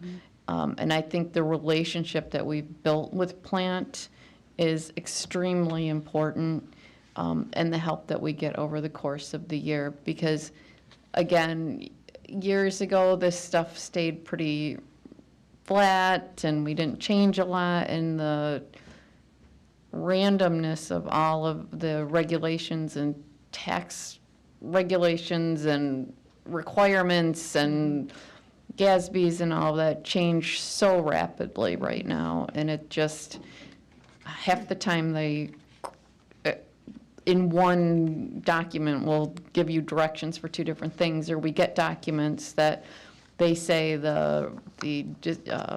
how to enforce that regulation. The rules come out after the regulation comes out, which gets really tricky. But so I'm very pleased that we're maintaining our relationship with Plant, and I think we also are we still using, was it a different firm for the bond? We do, yes. We used Yo and Yo, and now that the bond expenditures are picking up, we'll engage in another external auditor, and they come in and they look at our sinking fund and our bond expenditures, again, to be abundantly transparent with our community, because we have Plant Moran Cressa, their sister company, helping us with the planning of those bonds. So we will engage another auditing firm. We've been very pleased with Yo and Yo, so that'll be my first group to reach out to, and if they're available, that would be my recommendation to use Yo and Yo for those secondary audits. Thank you. Does anybody else, questions, anything, comments?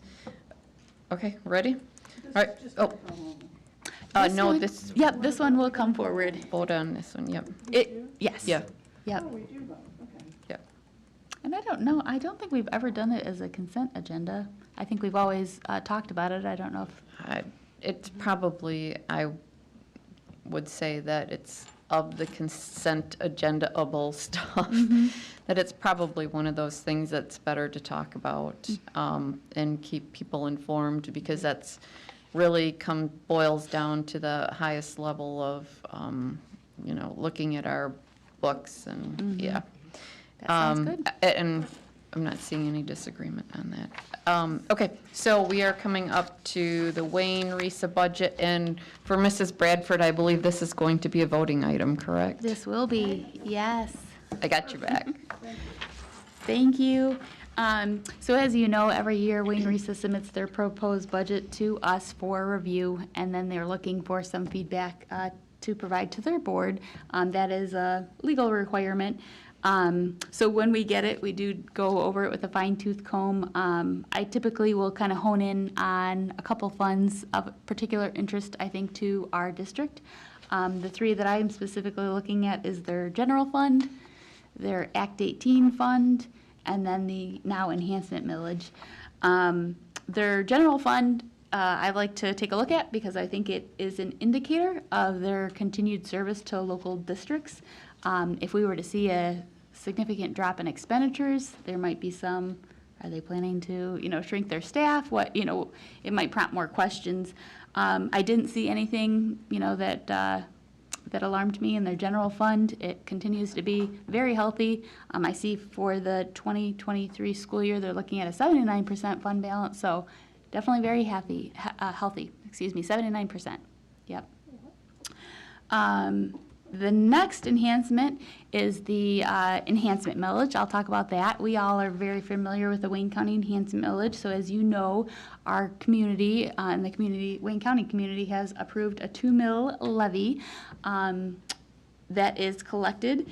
It was just distributed to local school districts, the 33 districts here in Wayne County, but with the renewal of the enhancement millage that took place in 2020, that expired in 2022, I believe. So this will be the first levy, I believe, of the first one. And now it is shared with public school academies here in Wayne County. So that was something I wanted to make sure the board was aware of, that will be something we'll have to consider and that I'll present to you as part of our proposed budget for next year. I see in the budget that they are estimating, due to property tax values increasing, that the revenue there should increase. So I think that'll help offset some of the funds that are now going to be going to the PSAs here in Wayne County. So that's something I'm watching. The last fund that I wanted to talk with the board about is the Act 18 fund balance. And again, I know we are an operating district.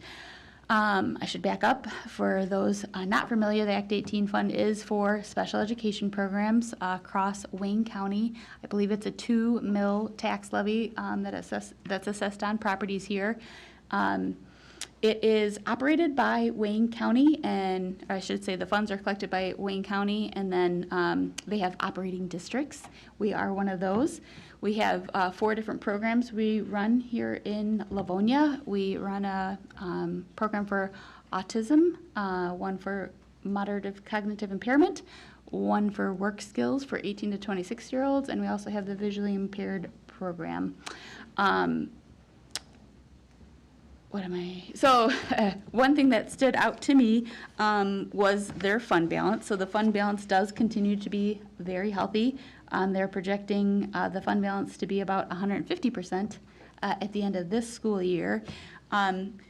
So it was of some concern that in their proposed budget, they are not including the one-time special education transportation reimbursement to school districts. For us, that is about $1.3 million. So I did reach out to Wayne Risa to get some additional rationale why that wasn't included. And I did get some feedback from them. They said that they are seeing trends in the expenditures that are increasing every year. As a response, districts are having a hard time attracting and retaining staff to serve in these critical roles. So knowing that a number of districts in Wayne County are in the middle of negotiations and are trying to, attract staff to fill these roles, they have a concern for where the expenditures are trending. And so they have very conservatively not included that in their proposed budget. And I do support the notion that I would much rather know about this before we put our proposed budget together. I wouldn't want to be surprised by this come, our first amendment when we already have our expenditures in place. But I am still surprised to see it not included, again, with where their fund balance is. I definitely appreciate that they're watching where those expenditures are going, because in the event that the expenditures of the program outpace the taxes that they're collecting, that does mean chargebacks to all of the Wayne County districts, meaning they're going to figure out what the cost is for these programs, and then that'll be an expense to the district. So I appreciate them being, conservative in their planning, but I think that's definitely some additional dialogue we would like to have with Wayne Risa as far as the special education payment. I would be very surprised if their fund balance was depleted so much this current year that that they wouldn't be able to make that one-time payment to districts. So I definitely think it would be advantageous for us as a local district to continue to have those conversations with Wayne Risa and communicate to them. Although we do know that they're one-time payments, and we can respect that it would be hard to accept that for this coming school year, seeing where they are projected to end the school year. So that was something of concern, and something that we will definitely continue to discuss with them, and of course update the board on what we learn. President Burton. It is very unusual for me not to support a Wayne County RISA budget, but fund balance is recommended by MSVO to be 15 to 20%. And Wayne County RISA exists to support the other school districts in the county of Wayne. To see that they have a fund balance, a general fund balance of 79%, and an Act 18 budget specifically, fund balance of 150%, when the rest of us are shooting to try to be in the 15 to 20%, and then to see that reimbursement not included in their budget, that is not acceptable to me as a board member. I don't believe that that is a responsible use of their funds when they have been providing this, and rightfully so, for a number of years now. I cannot support a budget that has 150% fund balance in their Act 18 and not include this. If we had seen troublesome dollars over a period of years, then absolutely, or even to warn us saying this might be a last year if their funds suddenly get depleted. But at 150% fund balance, they're not anywhere near depleted. They're not even anywhere near coming down to what the target is of a fund balance. I would very much like, I know that we've had conversation with them recently about this concern. I would love to see those conversations continue. And if that is put back in, I would be very much in support of their budget. But I cannot support their budget with removing that special education transportation piece that's been in there for a number of years, while they are sitting on this number of dollars in their fund balance. And I'm happy to communicate that back to Wayne Risa. And I think that's exactly what they are looking for when they send the budget to us. They need our feedback so they can plan accordingly. So I will definitely make note of that and pass that along. If that changes between now and then, that's different. Mr. Centers? Yeah, if I remember correctly, I didn't dive as deeply into this year's budget, but their general fund, I think, is a very, very small percent of their budget. So when you see 79%, that's a little bit different than like you would see for our budget. 79% for them is actually a little bit of a misnomer there. But as far as the Act 18 budget, I think that is concerning that it's so large. And like you said, that we appreciate them being cautious, but their rationale, I think, is like kind of what you were saying is like we don't want to give the districts this money because we're prejudging how they're going to spend it, and that I think is concerning. Thanks. Mrs. Bradford? We typically get about how much for that transportation? 1.3, I believe, was in the budget for this current school year. Okay, so I'm assuming that once they have to share that with all the districts in Wayne County, so It would is not that, be at that same amount, though. Yeah, It's they're based on the varying programs amounts. you run, and the amount of students serviced by that program. Okay, so typically, what would they spend out of, like, for that transportation? What were they spending? You know what? Do you know? I can find that out. I don't know off the top of my head. I do know it's based on districts' special ed transportation costs, our 4094 report that we submit to the state. We get 70% reimbursement from the state, and I believe this payment is making up that other portion that doesn't get funded. So I'm sure that Risa has that data and could get it to us. Yeah, because it just seems like if they have a fund balance of 150%, that should, in my opinion, that should hold, and they should be giving that transportation funding to all districts in Wayne County. I agree with Colleen. I think it's egregious for them not to do that. And their reasoning to me, I see they want to be conservative, but you know, we just went through this pandemic, and I'm sure that Wayne Reese is getting federally funded monies, and they have a healthy budget. I don't understand why they would choose this year to do that. I know you gave some reasons, but I don't think that's a valid, in my opinion, for a good budget. Mrs. Acosta?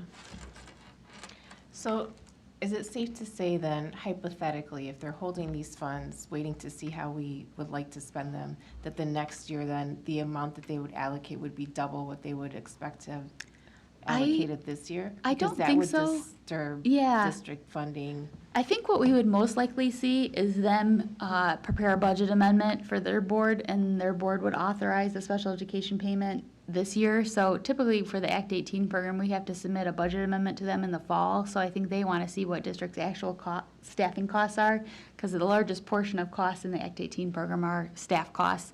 So I think that we would see that for this year, but I think because of the provisions, again, the payment's based on them reimbursing the unreimbursed portion of our special ed payment, so I'm not sure that they would be able to do double the payment the makeup year, but like you said, that would definitely be, throw our budgets off and, Right. you know.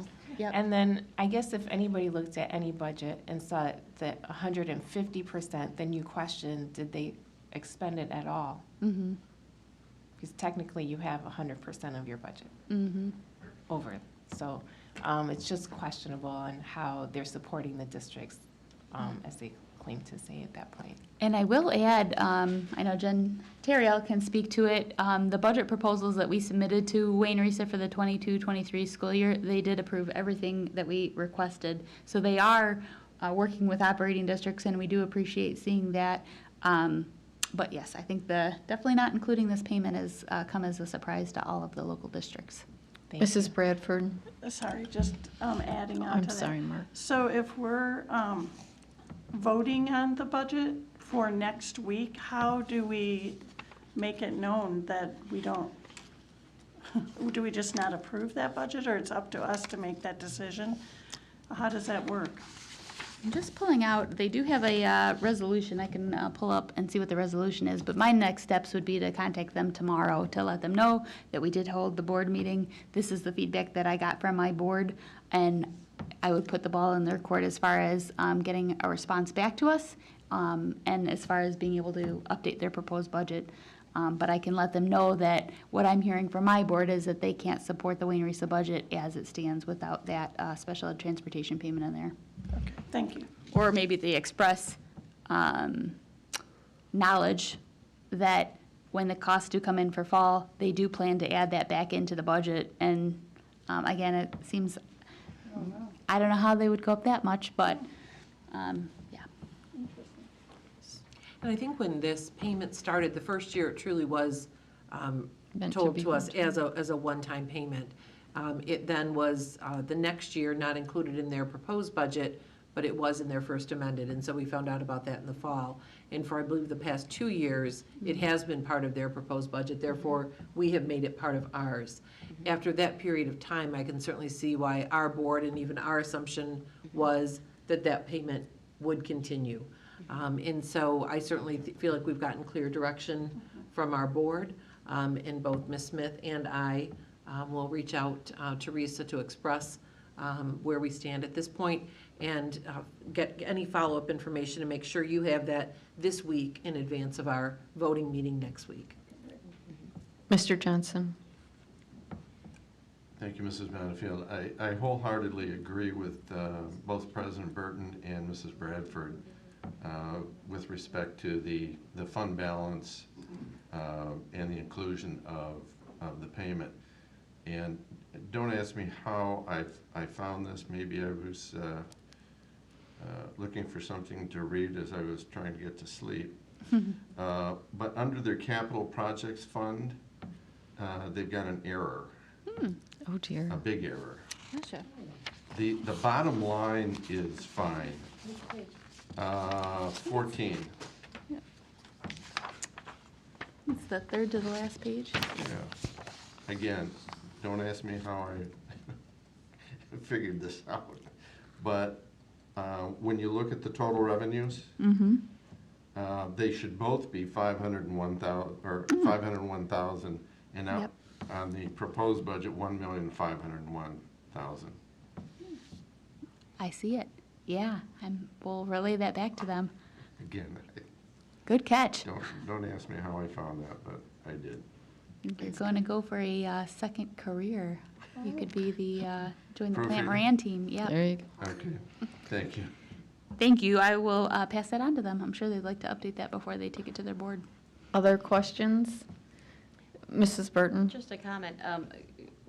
We would likely be getting, in partly to follow up the conversation with your question, Mrs. Bradford, Livonia, as I understand, will be getting a larger portion than some of the other communities, but that also is because we house 4 of the necessary programs for Western Wayne County. So when we're doing a lot of the heavy lifting and they have the money, I feel it's important that they cover this. Other questions? Mrs. Smith, I'm still have their judgment of what we're spending the money on. I mean, they're backfilling unfunded costs by the state.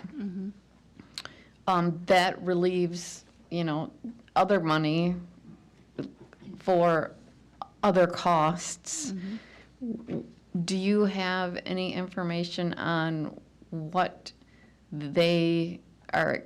I mean, obviously, we're going to pull the money and spend it somewhere else.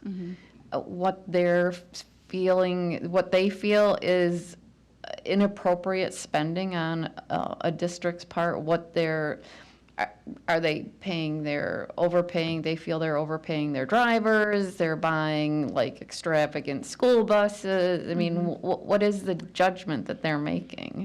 Really, when they make the payment, it becomes an unrestricted revenue for our district, so there aren't the strings tied. They do tie it back to, because we have those unreimbursed special education costs, they really are backfilling those costs, but then it's not like they've given us a $1.3 million grant, now we have to account for that for them.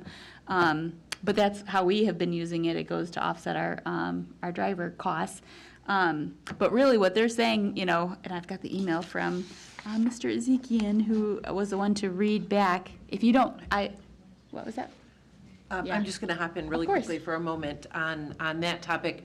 I don't know that it's so much that that there's an objection to how districts are utilizing those dollars. I Okay. think they realize that we have, as you know, we expend about $10 million annually out of our general fund for unreimbursed special education costs. Yeah. So what this is doing is replacing those dollars then back into the general fund.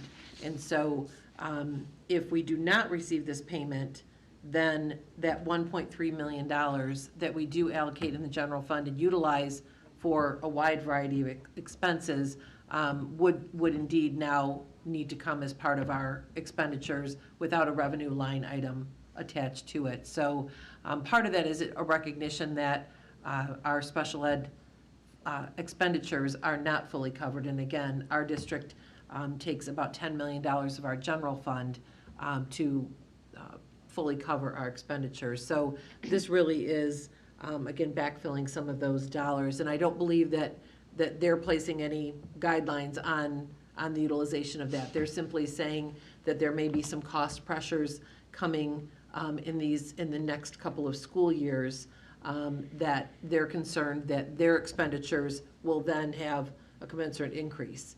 And so they're being cautious to say, if those costs go up and therefore our reimbursement costs go up, that will begin to erode their fund balance, I and that there could understand. potentially Okay. be chargebacks to the district. It Okay. is, I would say, an ultra-conservative stance based on the dollars in the fund balance.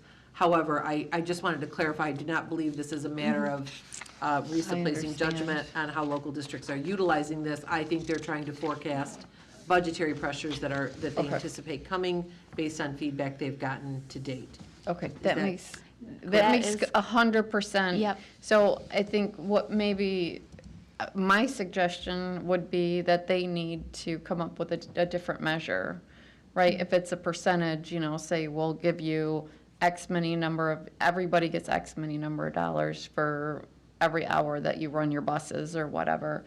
And come up with a different measure rather than just a percentage. If they're concerned about our costs going up incrementally because we have the extra funds, right? And then that means their costs are going up, that they need to come up with a different measure for those reimbursements.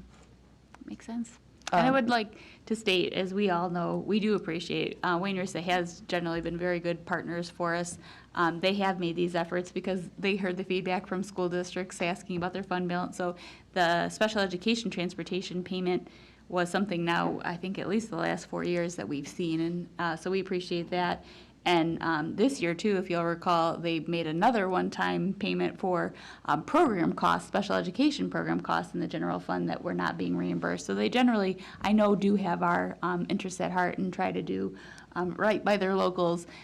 So I think that's their intent with this, but it's probably, as we're all sensing, maybe a little bit too conservative based on what we know now. And if they do have more information that maybe we don't see in the budget, we'd be happy to, hear that, and then, of course, I could share that with you. Yeah, I and think the best thing is really for us to have that open and honest dialogue, that they, Mhm. they continue to be, outstanding partners to us, and I think would be open to hearing what our board's feedback. Our board has traditionally been very supportive of the work that they're doing and the services they're providing. So I think knowing that we have some pause and concern would certainly be something they would be willing to hear, and we'll absolutely get back in touch with you on their feedback.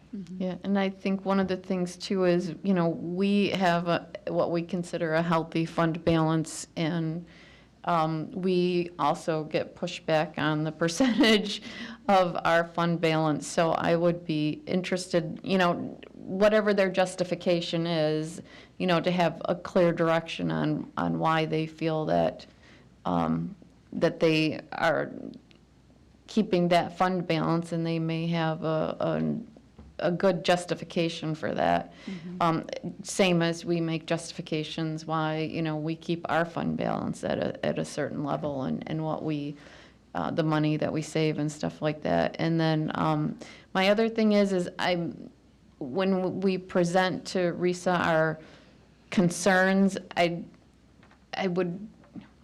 I hate to keep saying that we think that we should be getting the transportation. Now, if they don't have a good justification for having 150% fund balance, and they feel, or there's some room to provide, but I think the transportation was said to be a one-time and every year, and now we're sort of assuming, so it may be not cool to say, we're looking for that transportation reimbursement, but go from the aspect that, what's your justification for 150%? And if they feel, again, it goes back to the measure of how they send the money out. Maybe they send it out with a different measure or for a different purpose. But I think just to say to them, we want the transportation, and we do, but they were very clear that these were one-time-ish, and now we've kind of gotten the habit. It's become a legacy cost, and I think, in our negotiation process, we get the same pressures, and just be cognizant of, I feel like the discussion has gone to where, we sit as a board when we're being asked to spend money, and the pressures to where we need to go and what to justify. So I I guess my whole thing is I don't want us as a district to sound hypocritical in our, we can ask for justifications, but I just don't want to.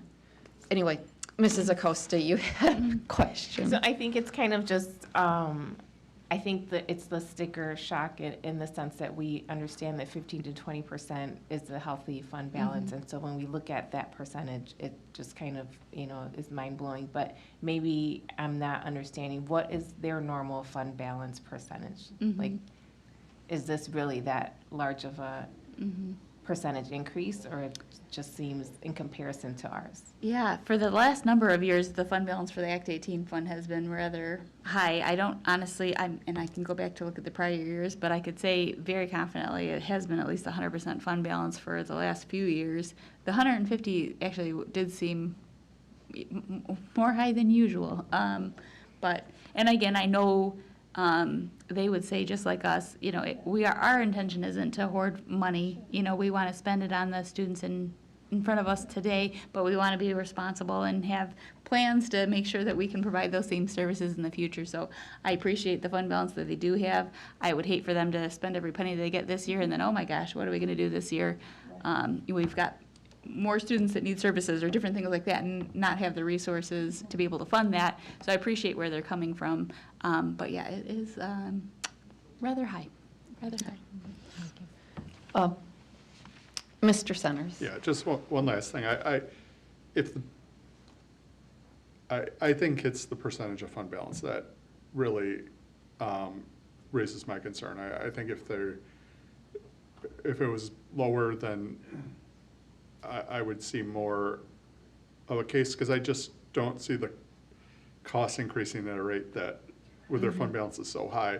And, for us, I wanted our students to have every resource they can right now, because they're only in second grade once, they're only in third grade once. Like, especially coming out of a pandemic, we want to do as much as we can for them. So, anything we can do to, encourage that, I think would be great. So, thank you. Okay. Well, this is usually a very short conversation.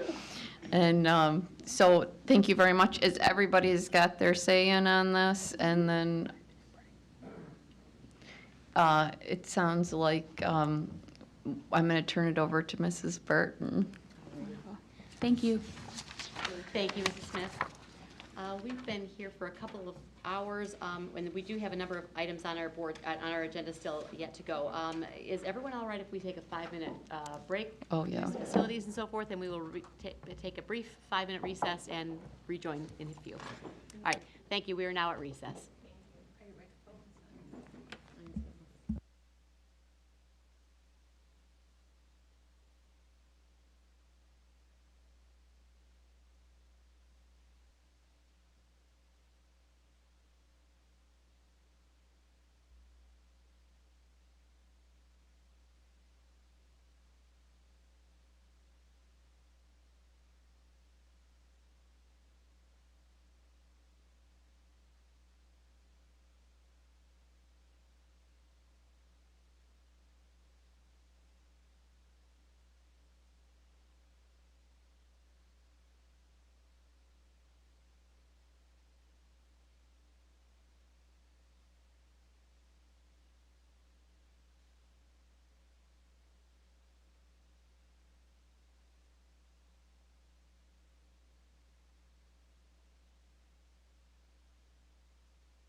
It took him like 5 minutes to get up here.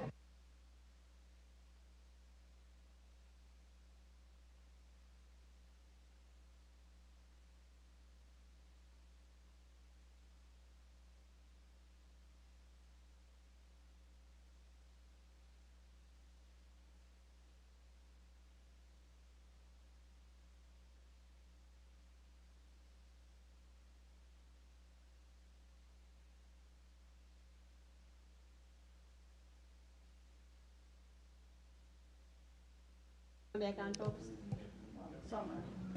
But I have to wait a minute for her to get there, or? Yeah. We'll give her a minute. Be polite. Thank you, Liz. I see. Liz, all over. I think we're ready. Okay, we're ready for that countdown. We're at 5, 4, We're going on. 3, lights, camera, action.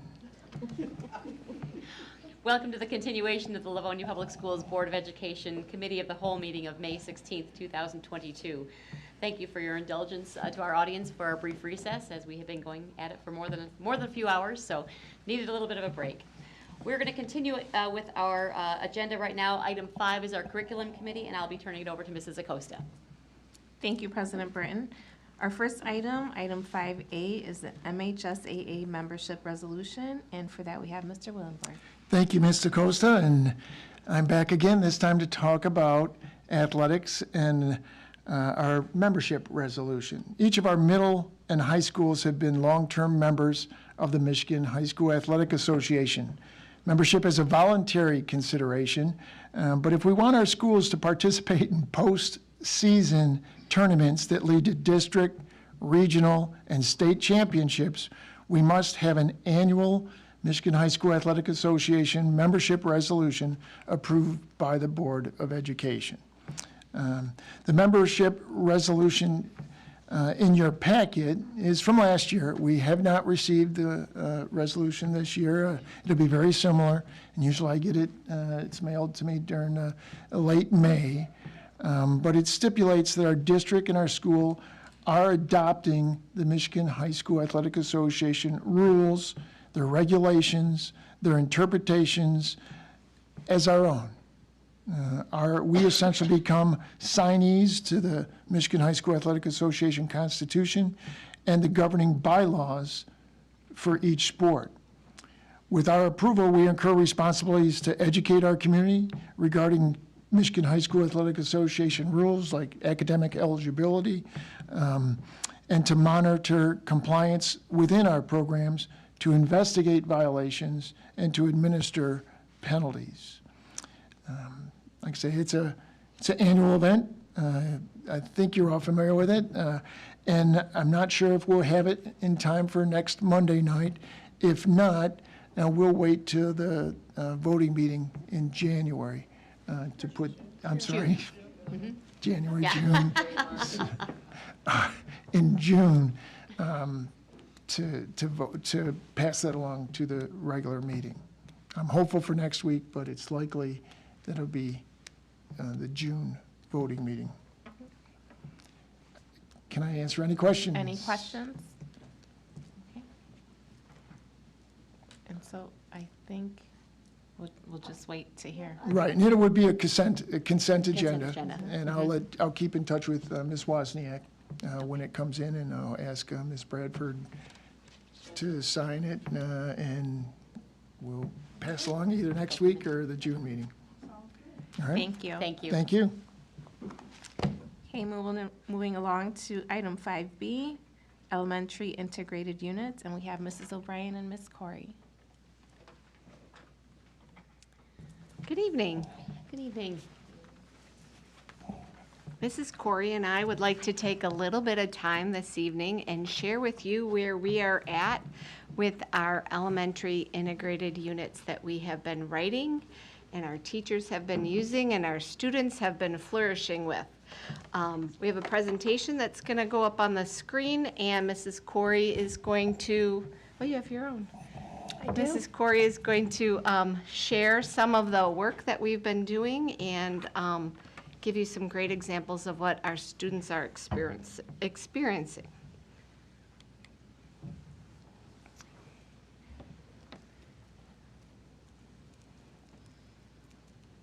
We're checking.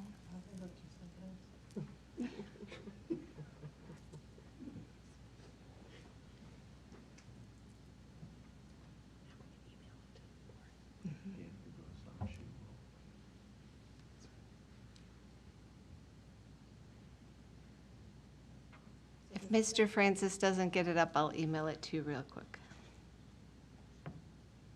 This is our test classroom. Who knows what we integrate in our ELA units? Yes, language arts. Very good, very good. What grades use our integrated units? There you go. Outstanding. It's a pretty sharp group. Nothing gets by them, I understand that. This sort of emphasizes why we have Fred.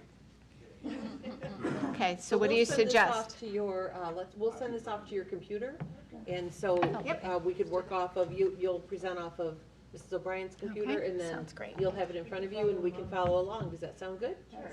So you're just sending it to our email inbox? Yes. Okay. I'm gonna do that right now. Terrific.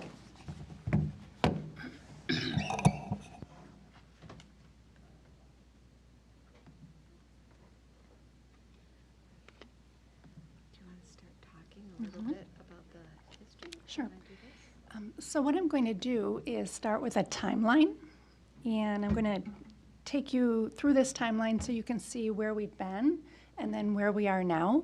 So I'm going to start with 2017 and 18. It seems like a long time ago.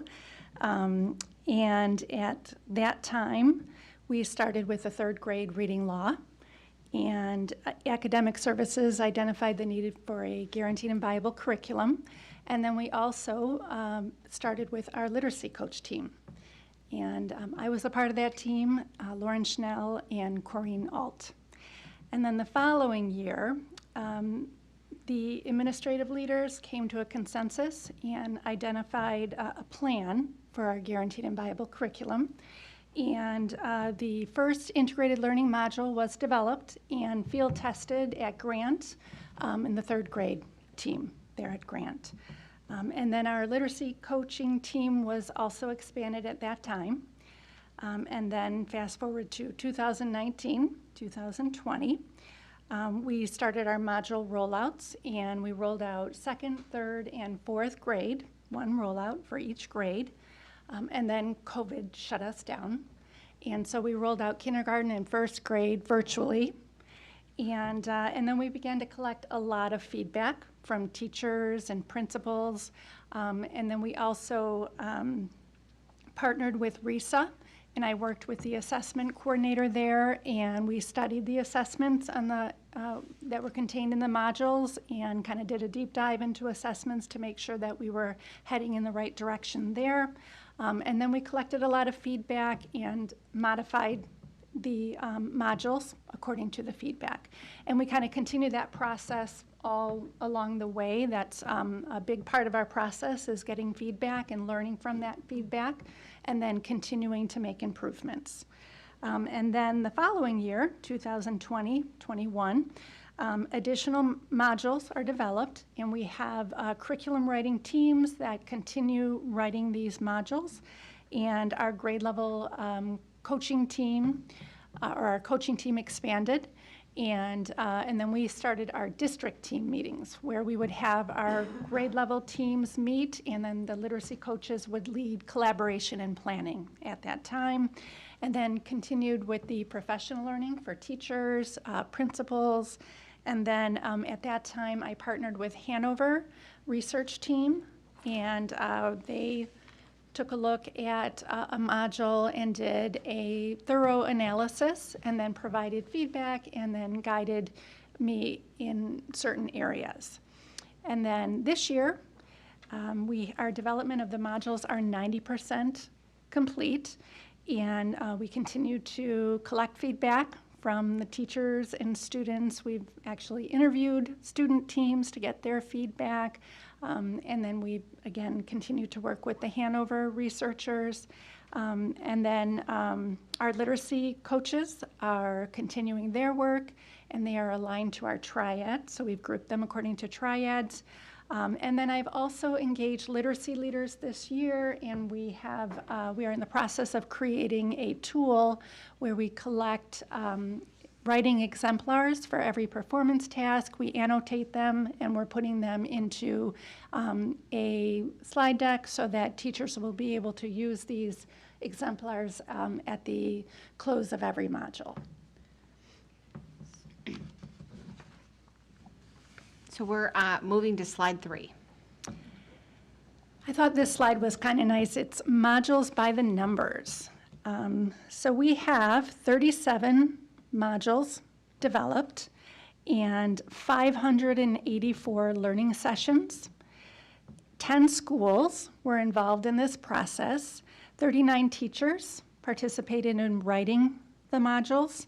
9 literacy coaches, 21 literacy leaders, as I just mentioned, participated in developing the writing tool, and then 22 administrators, consultants, and researchers participated in the process. So this was a very large-scale process that engaged many educators and leaders in this project. So the next slide is, you'll see the design thinking model, and this is something that I learned about in my Galileo studies with the Galileo Leadership Program. So this theory of design thinking is what guided the curriculum writing process. And so I thought it would be nice for you to just see there's 5 stages, and with each iteration, we go through this process. So feedback is a big part of this process, and it comes from many sources. Risa, as I mentioned earlier, is one of those sources. So I partnered with Heather Rotterman, and she went through many of the assessments from the earlier modules, and we talked a great deal and really analyzed those assessments because those assessments represent the end in mind. So we wanted to make sure that before we even start each module that we have a clear end in mind, and that begins with the assessment and the performance task. So we spent a great deal of time, and she was very helpful. And then, as I also mentioned, literacy coaches interviewed focus groups of students, and that was very fun to ask them questions and then just to see their thoughts on their experience.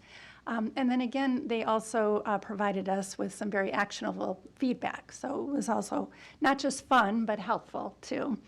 And then, of course, teachers provide a lot of feedback through Google surveys that I send out, focus groups. This year, I went across the district and just met with various grade level teams from each triad and asked open-ended questions and had some great dialogue with teachers. And then Hanover Research.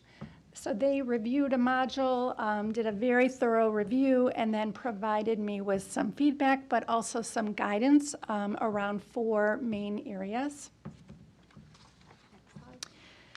Incorporating assessments for prior knowledge, assessing science and social studies requirements, adding clearly defined success criteria to rubrics and student checklists, and then revising some of the learning targets to contain more actionable and measurable verbs. So those are sort of the 4 categories. There's a lot more detail within each category, but so last year, if you remember, it was a long time ago. A lot has happened since then. However, I did go through a biomimicry first grade module, and so this year I thought I would highlight a 4th grade module. So I'm going to highlight our most recently completed module, and it's called Earth's Changing Surface, and it's based on Earth science standards. And a team of teachers and literacy coaches developed this module. So we have Tara Daraskovich and Nicole McLynch, who are literacy coaches, and then Beth Wright and Amanda Olson, fourth grade teachers at Grant, and Taylor Curtis from Randolph, all work together and develop this module. I like to get representation from across the district so that I can have different voices heard and different school populations represented. So this was a nice group to work with. So this module is based around an essential question, and we always start with a driving question, and that drives all the learning during the sessions. So the question was, what evidence proves the Earth's surface is changing? And then we go through, and session by session, we collect evidence, we ask more questions, we have a lot of discussions as we try to answer that question. So this module is aligned to the next generation science standards. So you'll see the two standards there, and this is how you would see it on the actual Next Gen Science Standards website. And then the next slide shows an example of a text set, and this was the text set that supported this module. 6 texts are shown. 2 were actually part of our former science unit, so we were able to use books that we already had, and then we purchased 3 additional texts. And then we also have short articles and texts that are contained in the geologist notebook that students have. And this way they can read, highlight, annotate the texts and then take them home. And then we had 1 narrative nonfiction included in the text set. So pictured on this next slide is the geologist notebook. So every student has this notebook, and as I said, there are different texts and other supports that students have that will take them through the whole module. And then the curriculum writers also created anchor charts, and these are supports for teachers, and the teachers would post these in the classroom, and it would guide and support the instruction. And then the next slide is an example of what you would see in the Google Classroom, since that is our learning management system.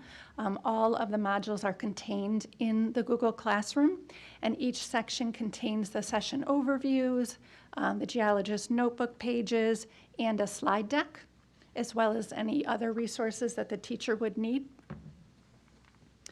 And then just to get a little more, give you a little more detail about the overview, each overview contains the standards, the learning targets, the success criteria, and a suggested learning sequence or a teaching sequence, as well as all the texts and resources that you would need.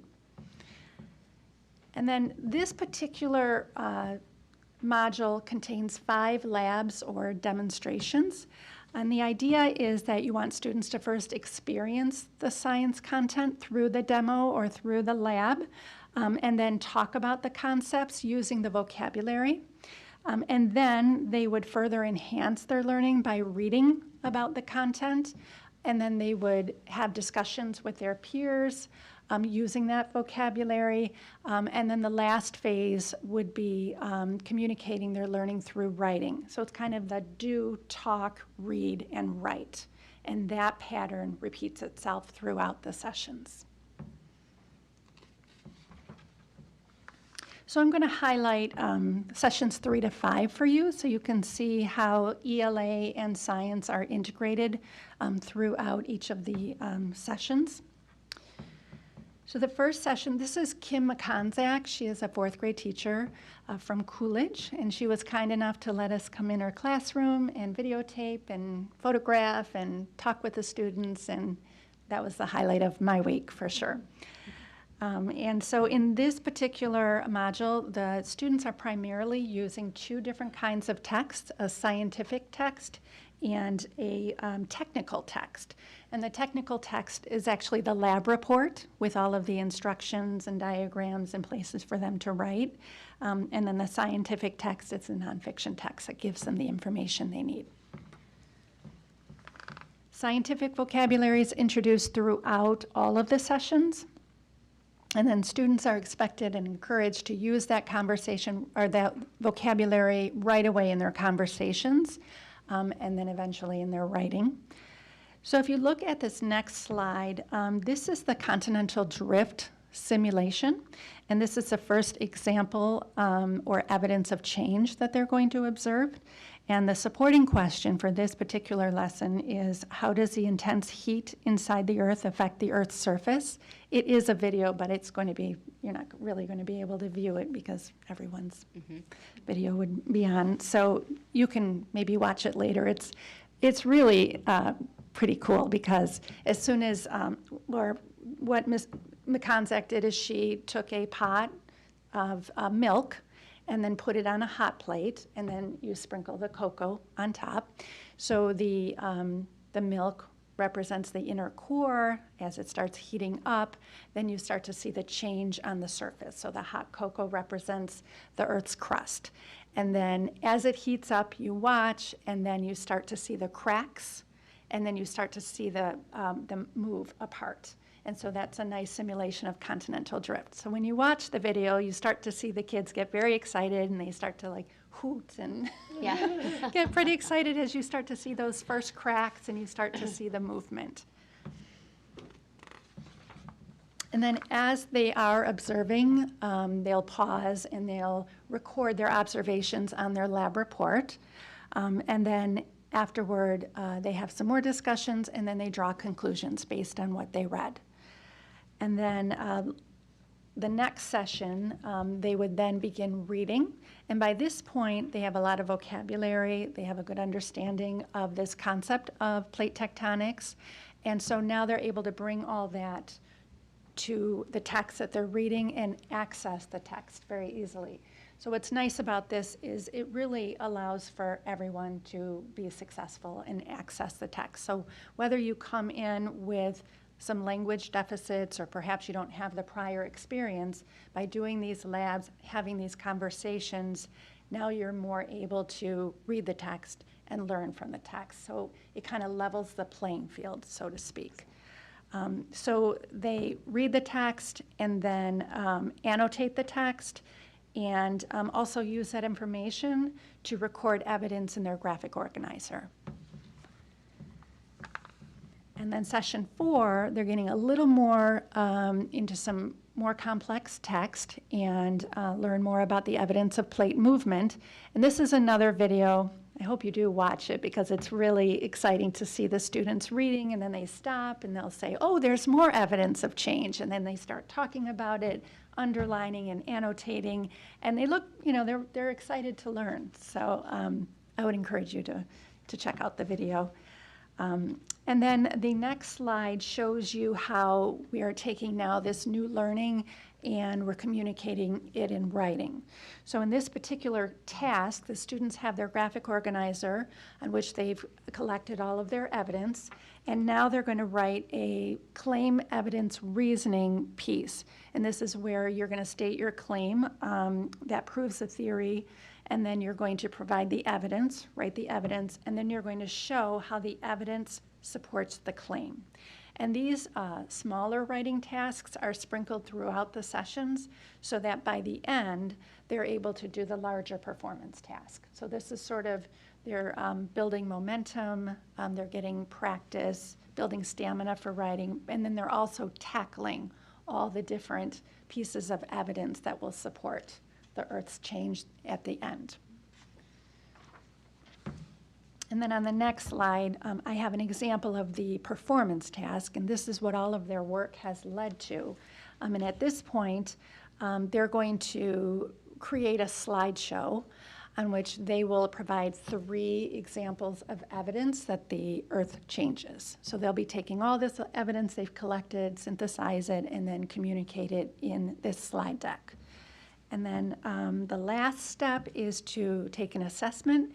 And this is a reading assessment that's based on the content that they've learned. So they're bringing lots of background knowledge to the table as they read this text. And then they're going to demonstrate their work with the reading standards as they complete this assessment. And this is a nice way for teachers to sort of dip in, see where students are with the standards, and then it allows them to look at this data and then plan for the next module that they complete. And this cycle repeats itself throughout the year. And then if you turn the page, I just wanted you to see, well, that's, yep, the reading assessment there. And then the last page shows you where this particular earth science module fits in to the sequence of modules across the year. All right? So I have a question. Sure. So I know when I look. Thank you. When I look back, and I'm trying to go backwards, maybe I can. Oops, I don't know what I did. When I look at the reading assessment, what is the grade level of that assessment piece? Like, is It's a fourth grade level Okay. text, so they're grade level assessments. okay? Correct. And so, is there a modification for students that are reading below grade level for that assessment? If a student has an IEP, or if a student is perhaps an EL learner and is a newcomer, then we would modify or provide a scaffold. Like the teacher might bring the student back and read the assessment text and then ask them the questions. But generally speaking, we want students to try to take the assessment. If they're significantly below, as I just mentioned, then it probably wouldn't be very helpful. But otherwise, we do want the students to grapple with the text so that we can learn what they actually can do. There have been times where, at first, there were some teachers who were a little concerned about, providing a text that was below the student's level. But then I think a lot of people came to understand that if we give students a chance to try to take the test, we learn a lot about the students and what they actually can do. And then it gives us great information about where to go next with them. And this is always a work in progress, so these assessments give us a chance to know what the students know and where to go next. It's not meant to penalize students, it's meant to show us where they are on the continuum and where they are in relation to the standards. And I ask because sometimes we're looking at, sorry, I have a cough drop. We're looking at assessments to, in this sense, to gauge content knowledge versus the academic. So that's why I was asking. I guess it would just depend on the goal at that moment. So I think there's many places in our modules that we can gather whether they're understanding the science through some of the labs that we do and the shorter writing pieces. But we're also trying to make sure that we are giving them grade level opportunities for reading and writing so that, especially at K4 and we have a standards-based report card, we want them to get to that standard by the end of the year. So it gives a teacher that information about how a student is doing in compared to their grade level standard. And so there might be some accommodations. I might have the text read to a student, but we typically don't modify and give them a different text because this is our tier 1 grade level expectation. But we're learning and teachers are learning because this is different. We've not had a reading program like this in a while. And I can say, having done the BAT integrated unit, it was really fun to teach and just seeing the students remembering the content just because it was kind of a repetitive but scaffolding also, so. Great. So I just, before anyone else's questions, I think that slide 3 with the amazing work that we have had, the number of teachers who have been working on these units, the number of lessons that have been written over the last couple of years. We adjusted the whole platform. We started with just Google Slides with these units. We moved to adding them to classrooms, Google Classrooms for each module. And then, of course, during the pandemic, teachers wanted slides to be able to put up on the screen for their students when we were remote, and teachers jumped right in, and she might have had one, I might have had one. We added them to the classroom so that they've become this live library of support for a teacher to teach the units. It's been an amazing thing. Any questions? Mrs. Just a Burton? comment, it's just really exciting to see the different pieces of technology come together, the different, as you said, layering of reading, writing, putting it all together. It's fun to, I mean, this is basically how adult life works. We incorporate these different pieces to come up with whatever the product of the end work needs to be. So it's exciting to see kids be able to basically model that at such a young age, and no wonder they're going to be able to do more and go further with this. But it's very exciting, and I'm thrilled to see so many people in Livonia Public Schools that have gotten involved in embracing this and developing it and making it grow. So thank you so much. you. Ms. Benefield? This is great. I have a couple questions. Sure. Can you talk maybe a little bit about why we felt the need to create our own program and what the inadequacies of the off-the-shelf stuff were? Sure. I can talk about sort of what led to this. We're asking two questions or two concerns. One is the learning day is becoming very crowded because of the ever-increasing standards. And so teachers were trying to cover or, fit in a lot of material across the learning day, and that was becoming very challenging. So one of the questions was, how can we continue to meet these standards and provide rigorous ELA instruction, especially now that, we have the third grade reading law, and fit it all into a learning day. And so that's where the idea of content integrated learning began. We wanted to see if we could provide the science and the ELA, or the social studies and ELA at the same time, and provide, the standards-based instruction, and then also provide an authentic learning experience. And so that's where that came from. And there really were not off-the-shelf products available that integrated all of that in a standards-based way. So my next question is, what are the plans to keep, and I know some of the, like the Earth's crust, obviously that doesn't change or update much, but are there plans to have a continual review of the program so that, as we go through, these things are updated? And that's really the strength of developing your own curriculum, is that you can do that immediately. And we have made changes based on what's happening currently in our world. Social studies is particularly important. And we are constantly adding things, searching for new, more current materials. Teachers are doing that. And what's exciting is, they're adding things to the stream that they found, in the moment, to support and enhance the learning in the modules. So it's in the moment. So we're able to just continue with that same mindset. And that's why I wanted to actually show that design theory, design thinking, because that process of empathizing, defining your problem, and then brainstorming and coming up with your next iteration is what we do over and over and over. So it's a constant, continuous improvement process.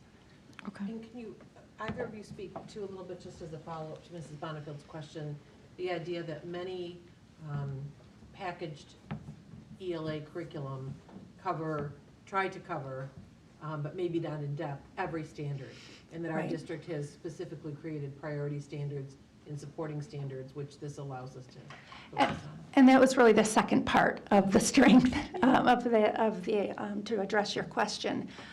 There really are too many standards to teach, and you really can't teach them all well if you try to teach all of the standards. And that's why the research is telling us to determine your essential standards and prioritize your standard. And LPS was really ahead of the curve in that regard, in that we started that work several years ago before I started here. And so, when you buy a packaged program, it's everything and anything in that program, all the standards, and it takes a lot of work to sift through the standards. And so this really allows the district to prioritize the standards based on the data, based on the needs of the students, and then go from there. Okay. And my last question is I know for a while we used Battle Creek for science. Is there any opportunity for this to market or, and I don't know how that all works with text and how Battle Creek we wound up with Battle Creek's stuff. Can you fill me in a little bit on that? So we adopted Battle Creek Science more than 10 years ago. Yeah. So we purchased all the books that went along with that and had all of the items that were needed for those hands-on labs. So we've grabbed what we could from those kits. And when they are aligned with the standards, like Mrs. Corey said, we used 2 books from a previous Battle Creek kit that we already owned those texts. It was aligned to the standards. But when we purchased those kits, the next generation science standards weren't out yet. So we weren't aligned in our science at that point. But again, as we prioritized our ELA standards and teachers were really integrating reading and writing around topics that they chose, Next Gen Science Standards came out and we said, so let's have them read and write around the science standards. Let's have them read and write around the social studies. So we are not using Battle Creek's But can we materials. market our program? Oh. Is where I was going with So just that. saying, Like, yeah, we the picked future. up Battle Creeks, and I'm sure that there was some sort of fees or whatever. Are we able to market this program, was where I was going. So that's a great question. I am not a marketing person. I mean, we've been purchasing text from Follett and different companies that go with this, with our standards. So I don't know how that all would work. Okay. Because I knew we picked up Battle Creek, I wasn't sure if we could turn around and do the same thing with this. Could It's be. a great question. I think we'd probably want to spend more time continuing to refine and finalizing our standards. That's what we've been able to do. I think we have another few to write, and then that's certainly something we could look at in the future. I was just curious. Because we've spent a lot of time on it. It's very good. So, It is. okay, I'm all set. Thank you. Thank you. Any other questions? Ms. Jarvis? Thank you. It might be a little premature, but have we noticed any change in our assessments for the kids using this new integrated program? It is hard to say from last year because of, I've been following the data and very closely, and it is tough to use last year's data.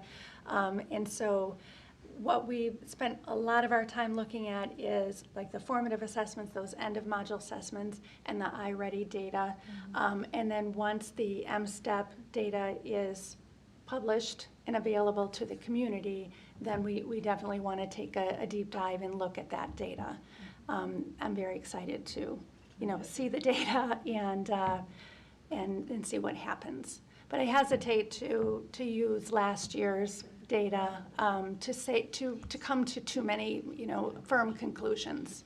I'd really like to look at the trend over a few years, particularly since we're now at the point where we have almost a full curriculum now, and I think that will give us better evidence. Please share that data with us when you can. Yes. I Unless can tell wanted to you add to that. anecdotally that our K-4 scores on iReady are improving, and our 3rd and 4th grade M-STEP scores are improving over the last several years. But we've put into place priority standards, so we're not teaching every single standard, and that's been going on over 5 years at all of our schools.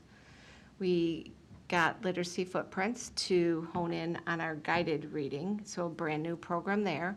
We're writing this, giving teachers really 3 big blocks of time: math, ELA integration, and then guided reading, where kids can also get pulled for intervention. So we're really trying to hone, like Mrs. Corey said, the learning day for a student to be around what we've determined is the most important. So we're hopeful that it's going to continue to grow, because that's what we're hearing, is that teachers feel like their kids are able to think about these big questions, talk about it and then write about it. So then we're growing as scientists, as geologists, as you said, and all of those, so. Any other questions or comments? Sounds terrific. It's very, it's very Thank you so exciting. much. Thank you so much For for all very the much. work. Thank you Yes. so much. Thank you, Mrs. Corey, for everything that you do. Thank for you. your time. And that concludes the curriculum committee. Thank you. Thank you. That brings us to item 6 on our agenda, the policy committee, and I'll turn it over to Mr. Johnson. Thank you, President Burton, and we have a number of policies with edits tonight.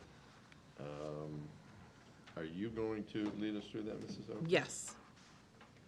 Thank you, Mr. Johnson. I'm going to start with BCAA, Board Operations Annual Organizational Meeting.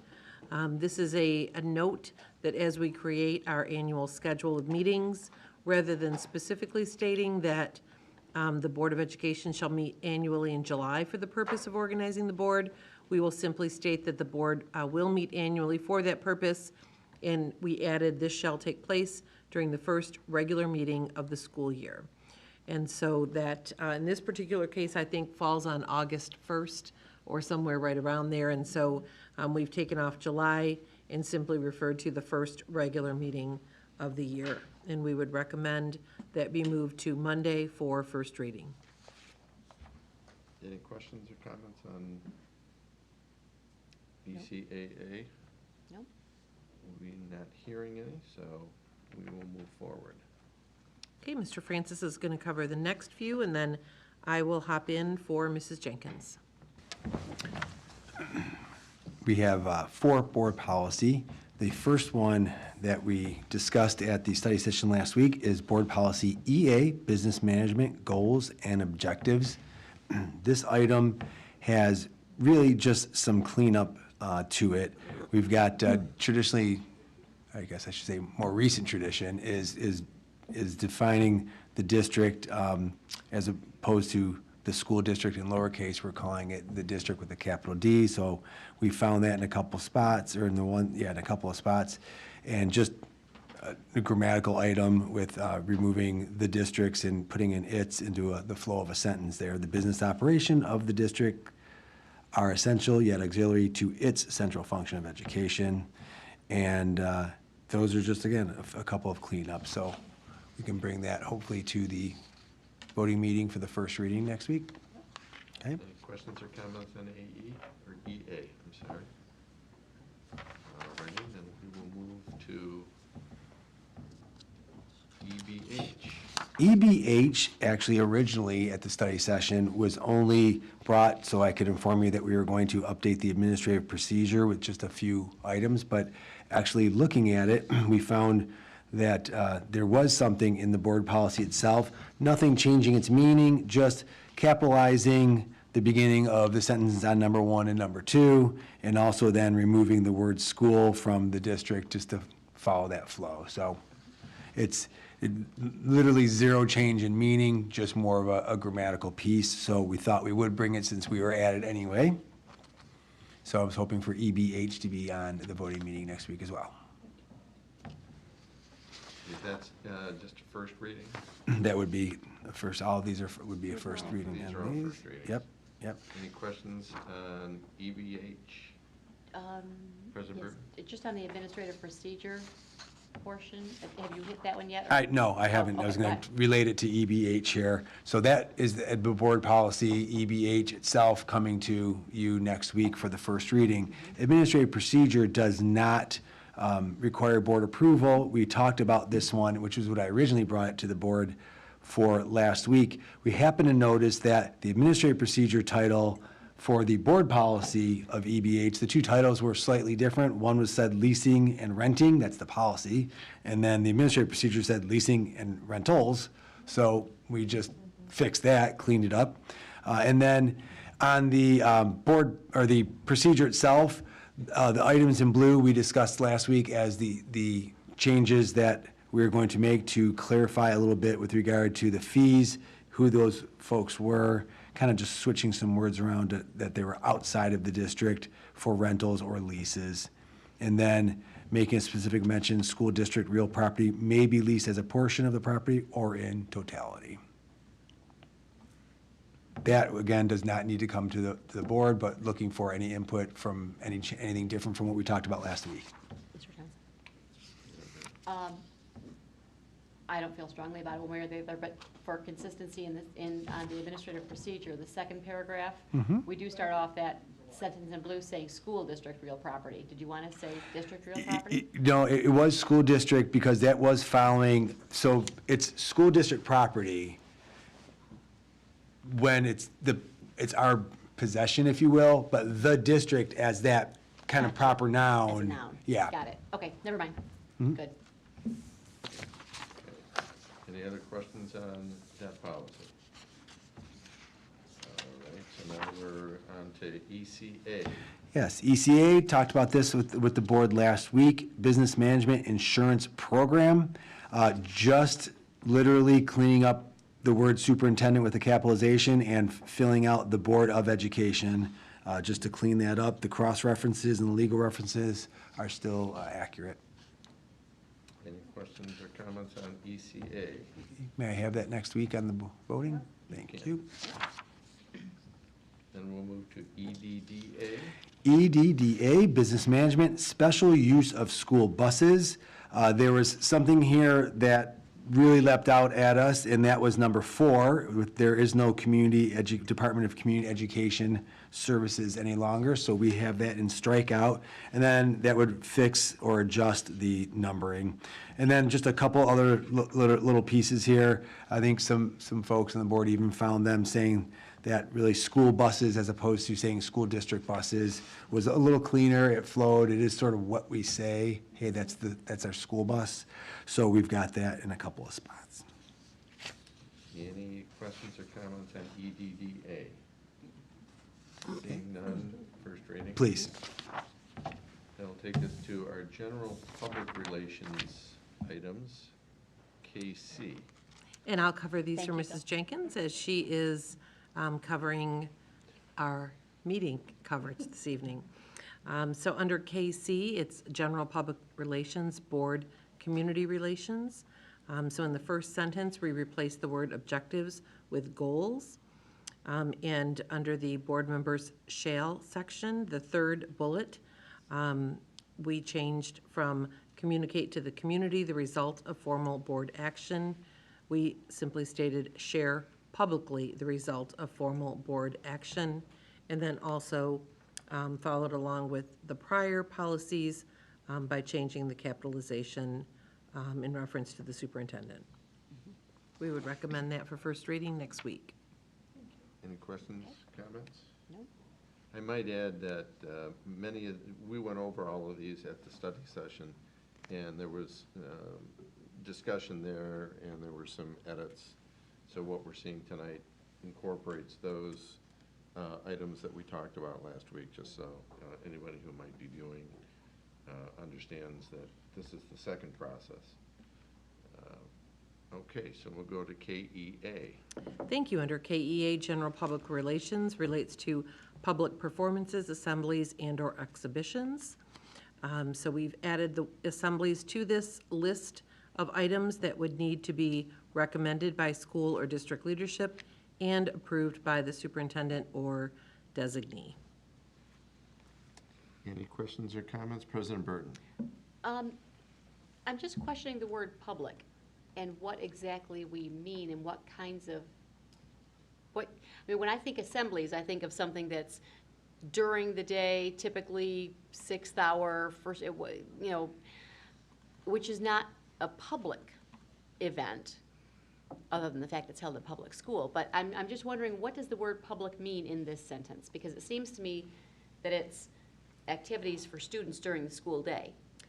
It relates to public performances, and so this would be where it may be a group that comes in, it may be a performance done by the students for the school community within the day, but those would all still need to be recommended by the school and approved by the district. So public performances for students, it could be by other students. It could be high school students for elementary students. So it would not be intended for maybe in a classroom use, but rather for a larger audience. Like the concerts and the plays and spring. I get that, and I agree that it needs to be recommended by the school and in district leadership and approved. I guess I still don't understand where the word public comes in. If it's during, I don't know, if it's during the school day, I don't know. I guess I just don't understand why we have public in there, but I can live with it. Why do you think it's only during the school day?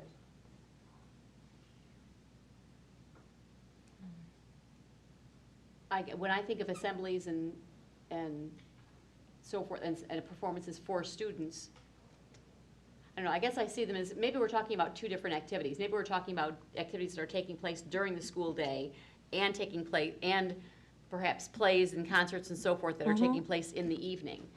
And maybe that's where, to me, it sounded like it was things during the school day, and therefore the public part wasn't making sense.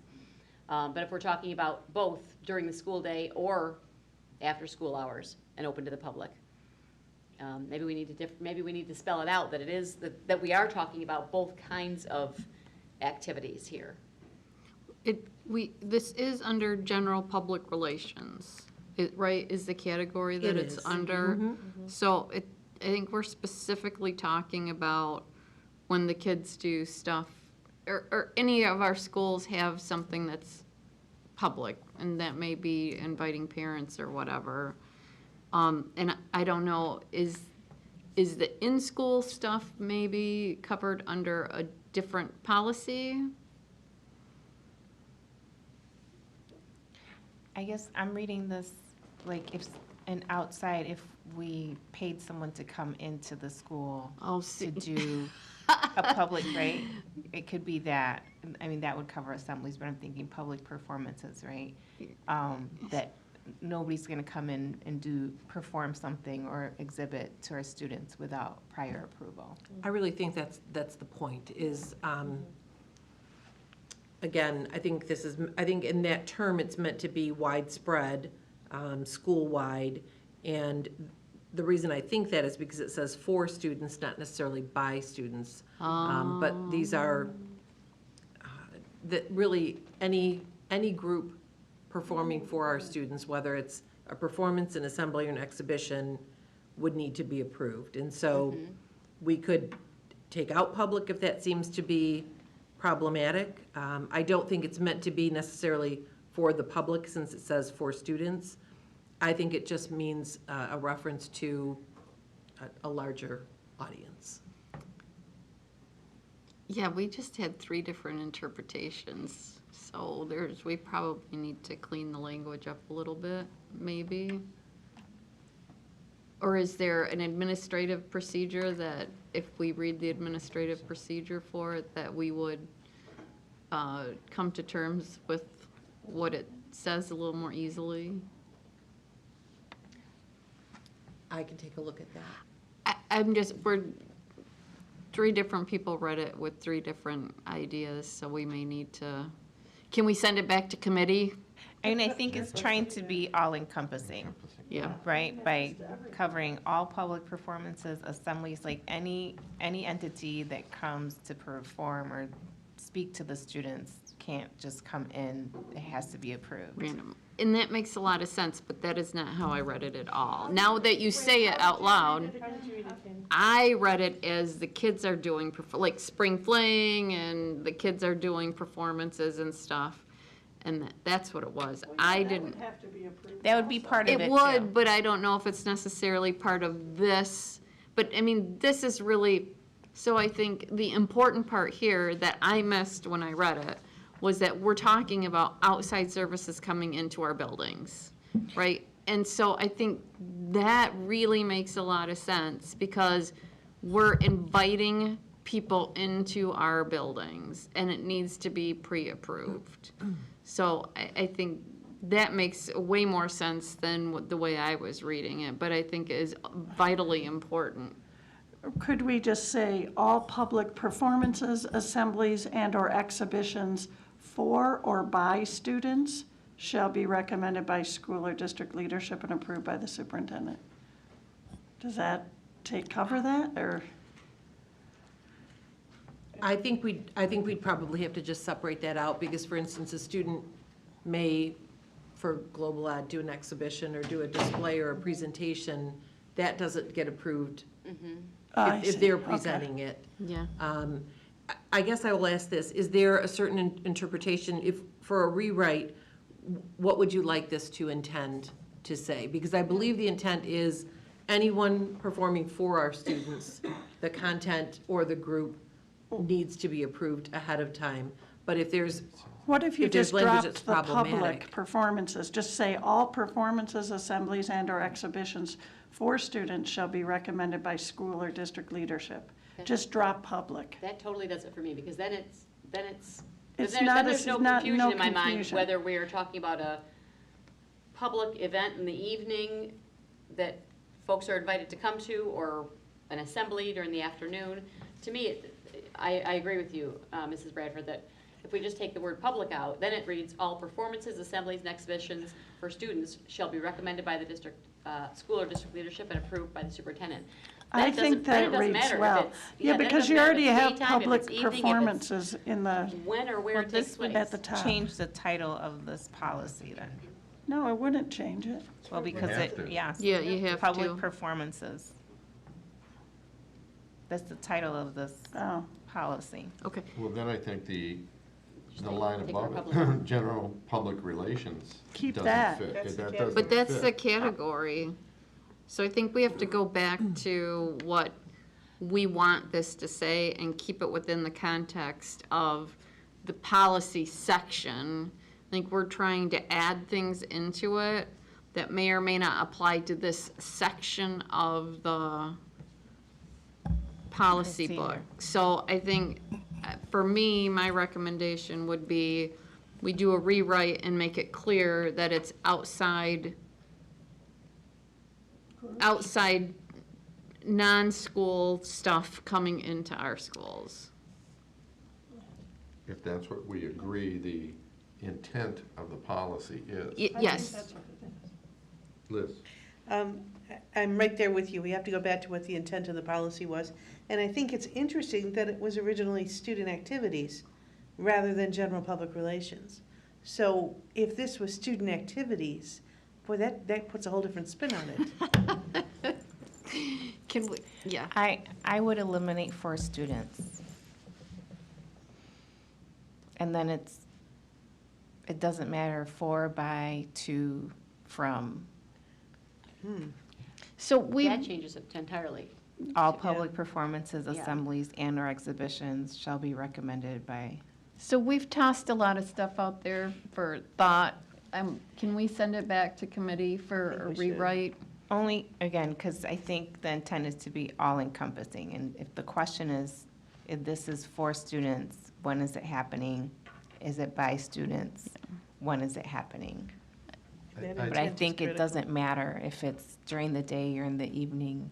If it's happening in our district, it requires approval. We may find some guidance in the cross-reference. Yeah. That is admissions and gate receipts. Oh, Oh, That may tell us something about the intent. good call. But if we are writing policy and we aren't even sure what this policy is supposed to say, I Well, don't think we're ready to go for a first reading. No, Yeah. no, I Can think we all agree on that. Can we bring it, can we work on it some more and bring it back to the next month's study session? We'd be happy to do that.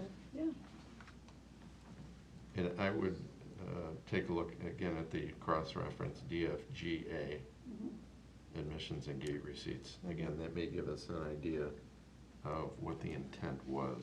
Good call. well, and we can also review the other sections can be reviewed to see if we're, because we don't want to write a second policy if this is just supposed to be for outside coming in, or if it's meant to be inside out, but we don't want to have the inside performances with a different rule if that's not what this is meant to be. So we need to make sure that we're not duplicating or overwriting another policy. So I think we're all agreed that it goes back Oh, yeah. to a little more work. Yep. And it could be that some of the things that we interpreted are already covered in other policies. Oh, that's what I was Okay. trying to say, but not so eloquently. Okay. I think they, Yep. I think. Got it. Mrs. Sorry. We will bring it understands back. where we're Sorry, coming from. that was probably not the one that you expected Oh, no, questions no, on. no, this is, it's always good to take a look at this, and if there's not clarity among our team, then that deserves a rewrite. Absolutely. We will bring that back to the June study session, so we will not ask for that one to be on for a first reading yet. Got it. Okay, we'll move on to KEAA. Which, given the by or for students, maybe Here we go. bring up some more conversation. Yep, and this was one of the ones we were seeking some clarity the last time, so hopefully this will provide it. This is regarding the use of non-school facilities for student activities must be recommended by school or district leadership and have the prior approval of the superintendent or designee.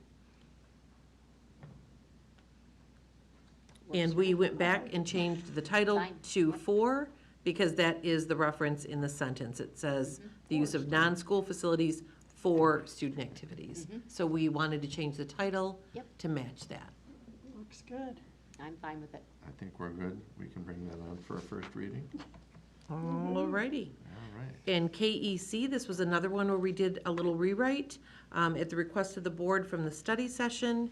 And we added the words requested by outside persons or organizations, because I think there was some lack of clarity there as to who was requesting the opportunity to interview students, survey students, have focus groups. So we added the verbiage requested by outside persons or organizations, just to give that a little bit of clarity.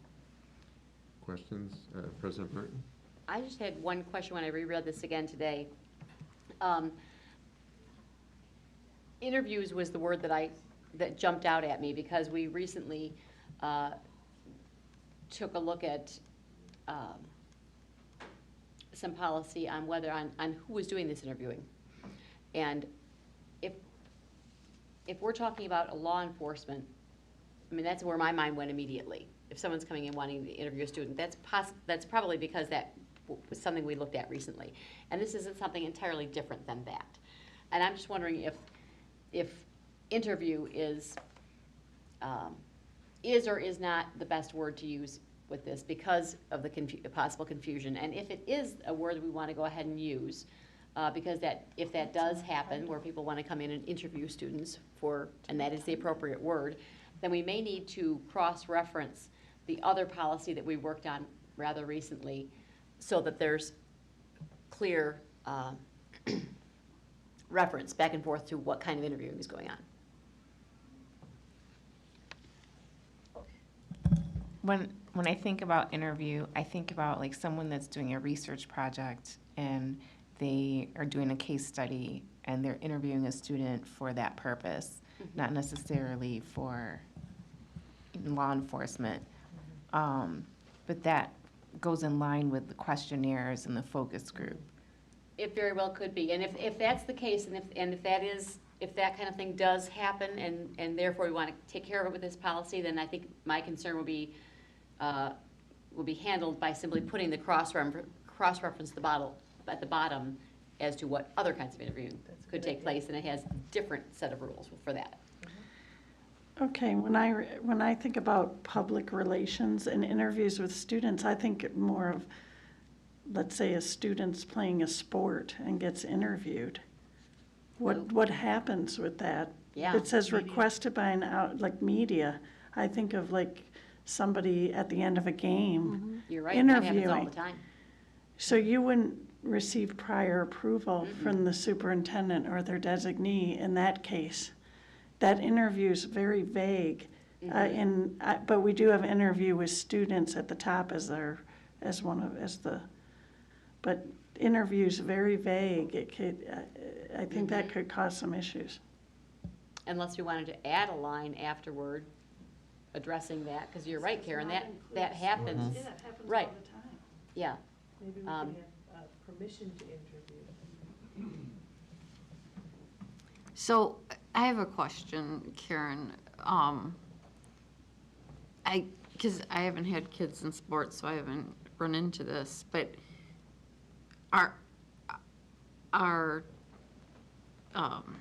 is the media allowed to just like randomly walk up to kids and they're not prepped or anything? On any Like- topic. Well, But I mean- Basically, for sports, it's generally related to sports. Who are there, and it's not unusual that they might interview a coach. At the end of a and may- game or right, at the may end of ask to a, interview a student athlete. They may catch a student athlete coming out of a, But I mean, Yeah, out if of A that's, championship Yeah. game or If something, that's- and they get a No, quote. let's one at a time. if it's a known media, right, that comes and we know and we've said, yes, you can talk, you can talk. But like, I find it really hard to believe that like I could just walk up and go, hey, dude, can I interview you and about, I don't know, the game, and then go on, I don't know, my blog or what, I guess, if that's how it goes, I think it's. as I a think that's parent why we're without suggesting that sports- if, let's say, the newspaper did want to interview our students, or a news organization, that at least our policy refers back to they need to garner permission, that they shouldn't be standing and catching kids on, the way out the door. Yeah. And that's why this policy exists, is to clarify that if they said, well, why can't I, we can refer them back to a policy such as this. Well, then, oh, sorry. No, I Uh, just turned it Mr. on. Senator. Yeah, I think, sometimes things happen that are adjacent to sports that like, maybe not the performance of the student, right, that they might be asked to comment on, like, there's incidents with coaches or other things that like, we would not want someone to walk up and, have a minor comment on it without anyone consenting to that. Like, that would be really inappropriate, so, yeah, that's my only thought. President Burke. And really, when I think about it, folks from a local newspaper outlet do have the authority. I mean, like, they have been generally given permission to write the stories on the game, and they're frequently inside the track or the field or whatever, and that's not without permission. So it's kind of, that concern that we're discussing may really be covered under this. That could be But- something we could cross-reference too. If we have media permission in some of the policies. Do we run into that where, if there's gonna be television coverage of a game or, the game of the week, for instance, do they seek prior permission to be on the field or in? Yes. Okay. So really, So that maybe concern is kind of covered. It may be covered then. Mhm. So where are we in? So, yeah, so everything I started off with, just I mean, and even what forget I about was, it. I'm good with that. what I was thinking about the case study, usually the student has to get permission, they have not a waiver, consent from the Right. student and the adult, so that's, there's always Okay. Yes. approval. President Burke?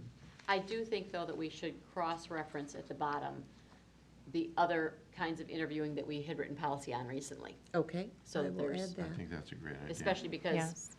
this policy says interviews with students. I don't want anyone to think that this is the only time we address that. So if we put the cross-reference in at the bottom, everybody's good with that? Yes. I'm good with it. Yep, So we can put this on for a first reading? yes. Outstanding. Cross-reference. Thank you for your cooperation. And that is all for policy, President Burton. Thank you. All of a sudden, we went through those pretty quickly. That brings us to item 7, personnel, and I'll turn it over to Mrs. Bradford. we don't have anything tonight. Thank you. We do not.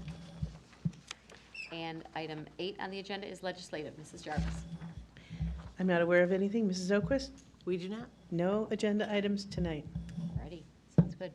That brings us to the end of our agenda. Does anyone else have anything for the group this evening? Seeing none, we are adjourned. Thank you very much, and have a nice evening, everybody.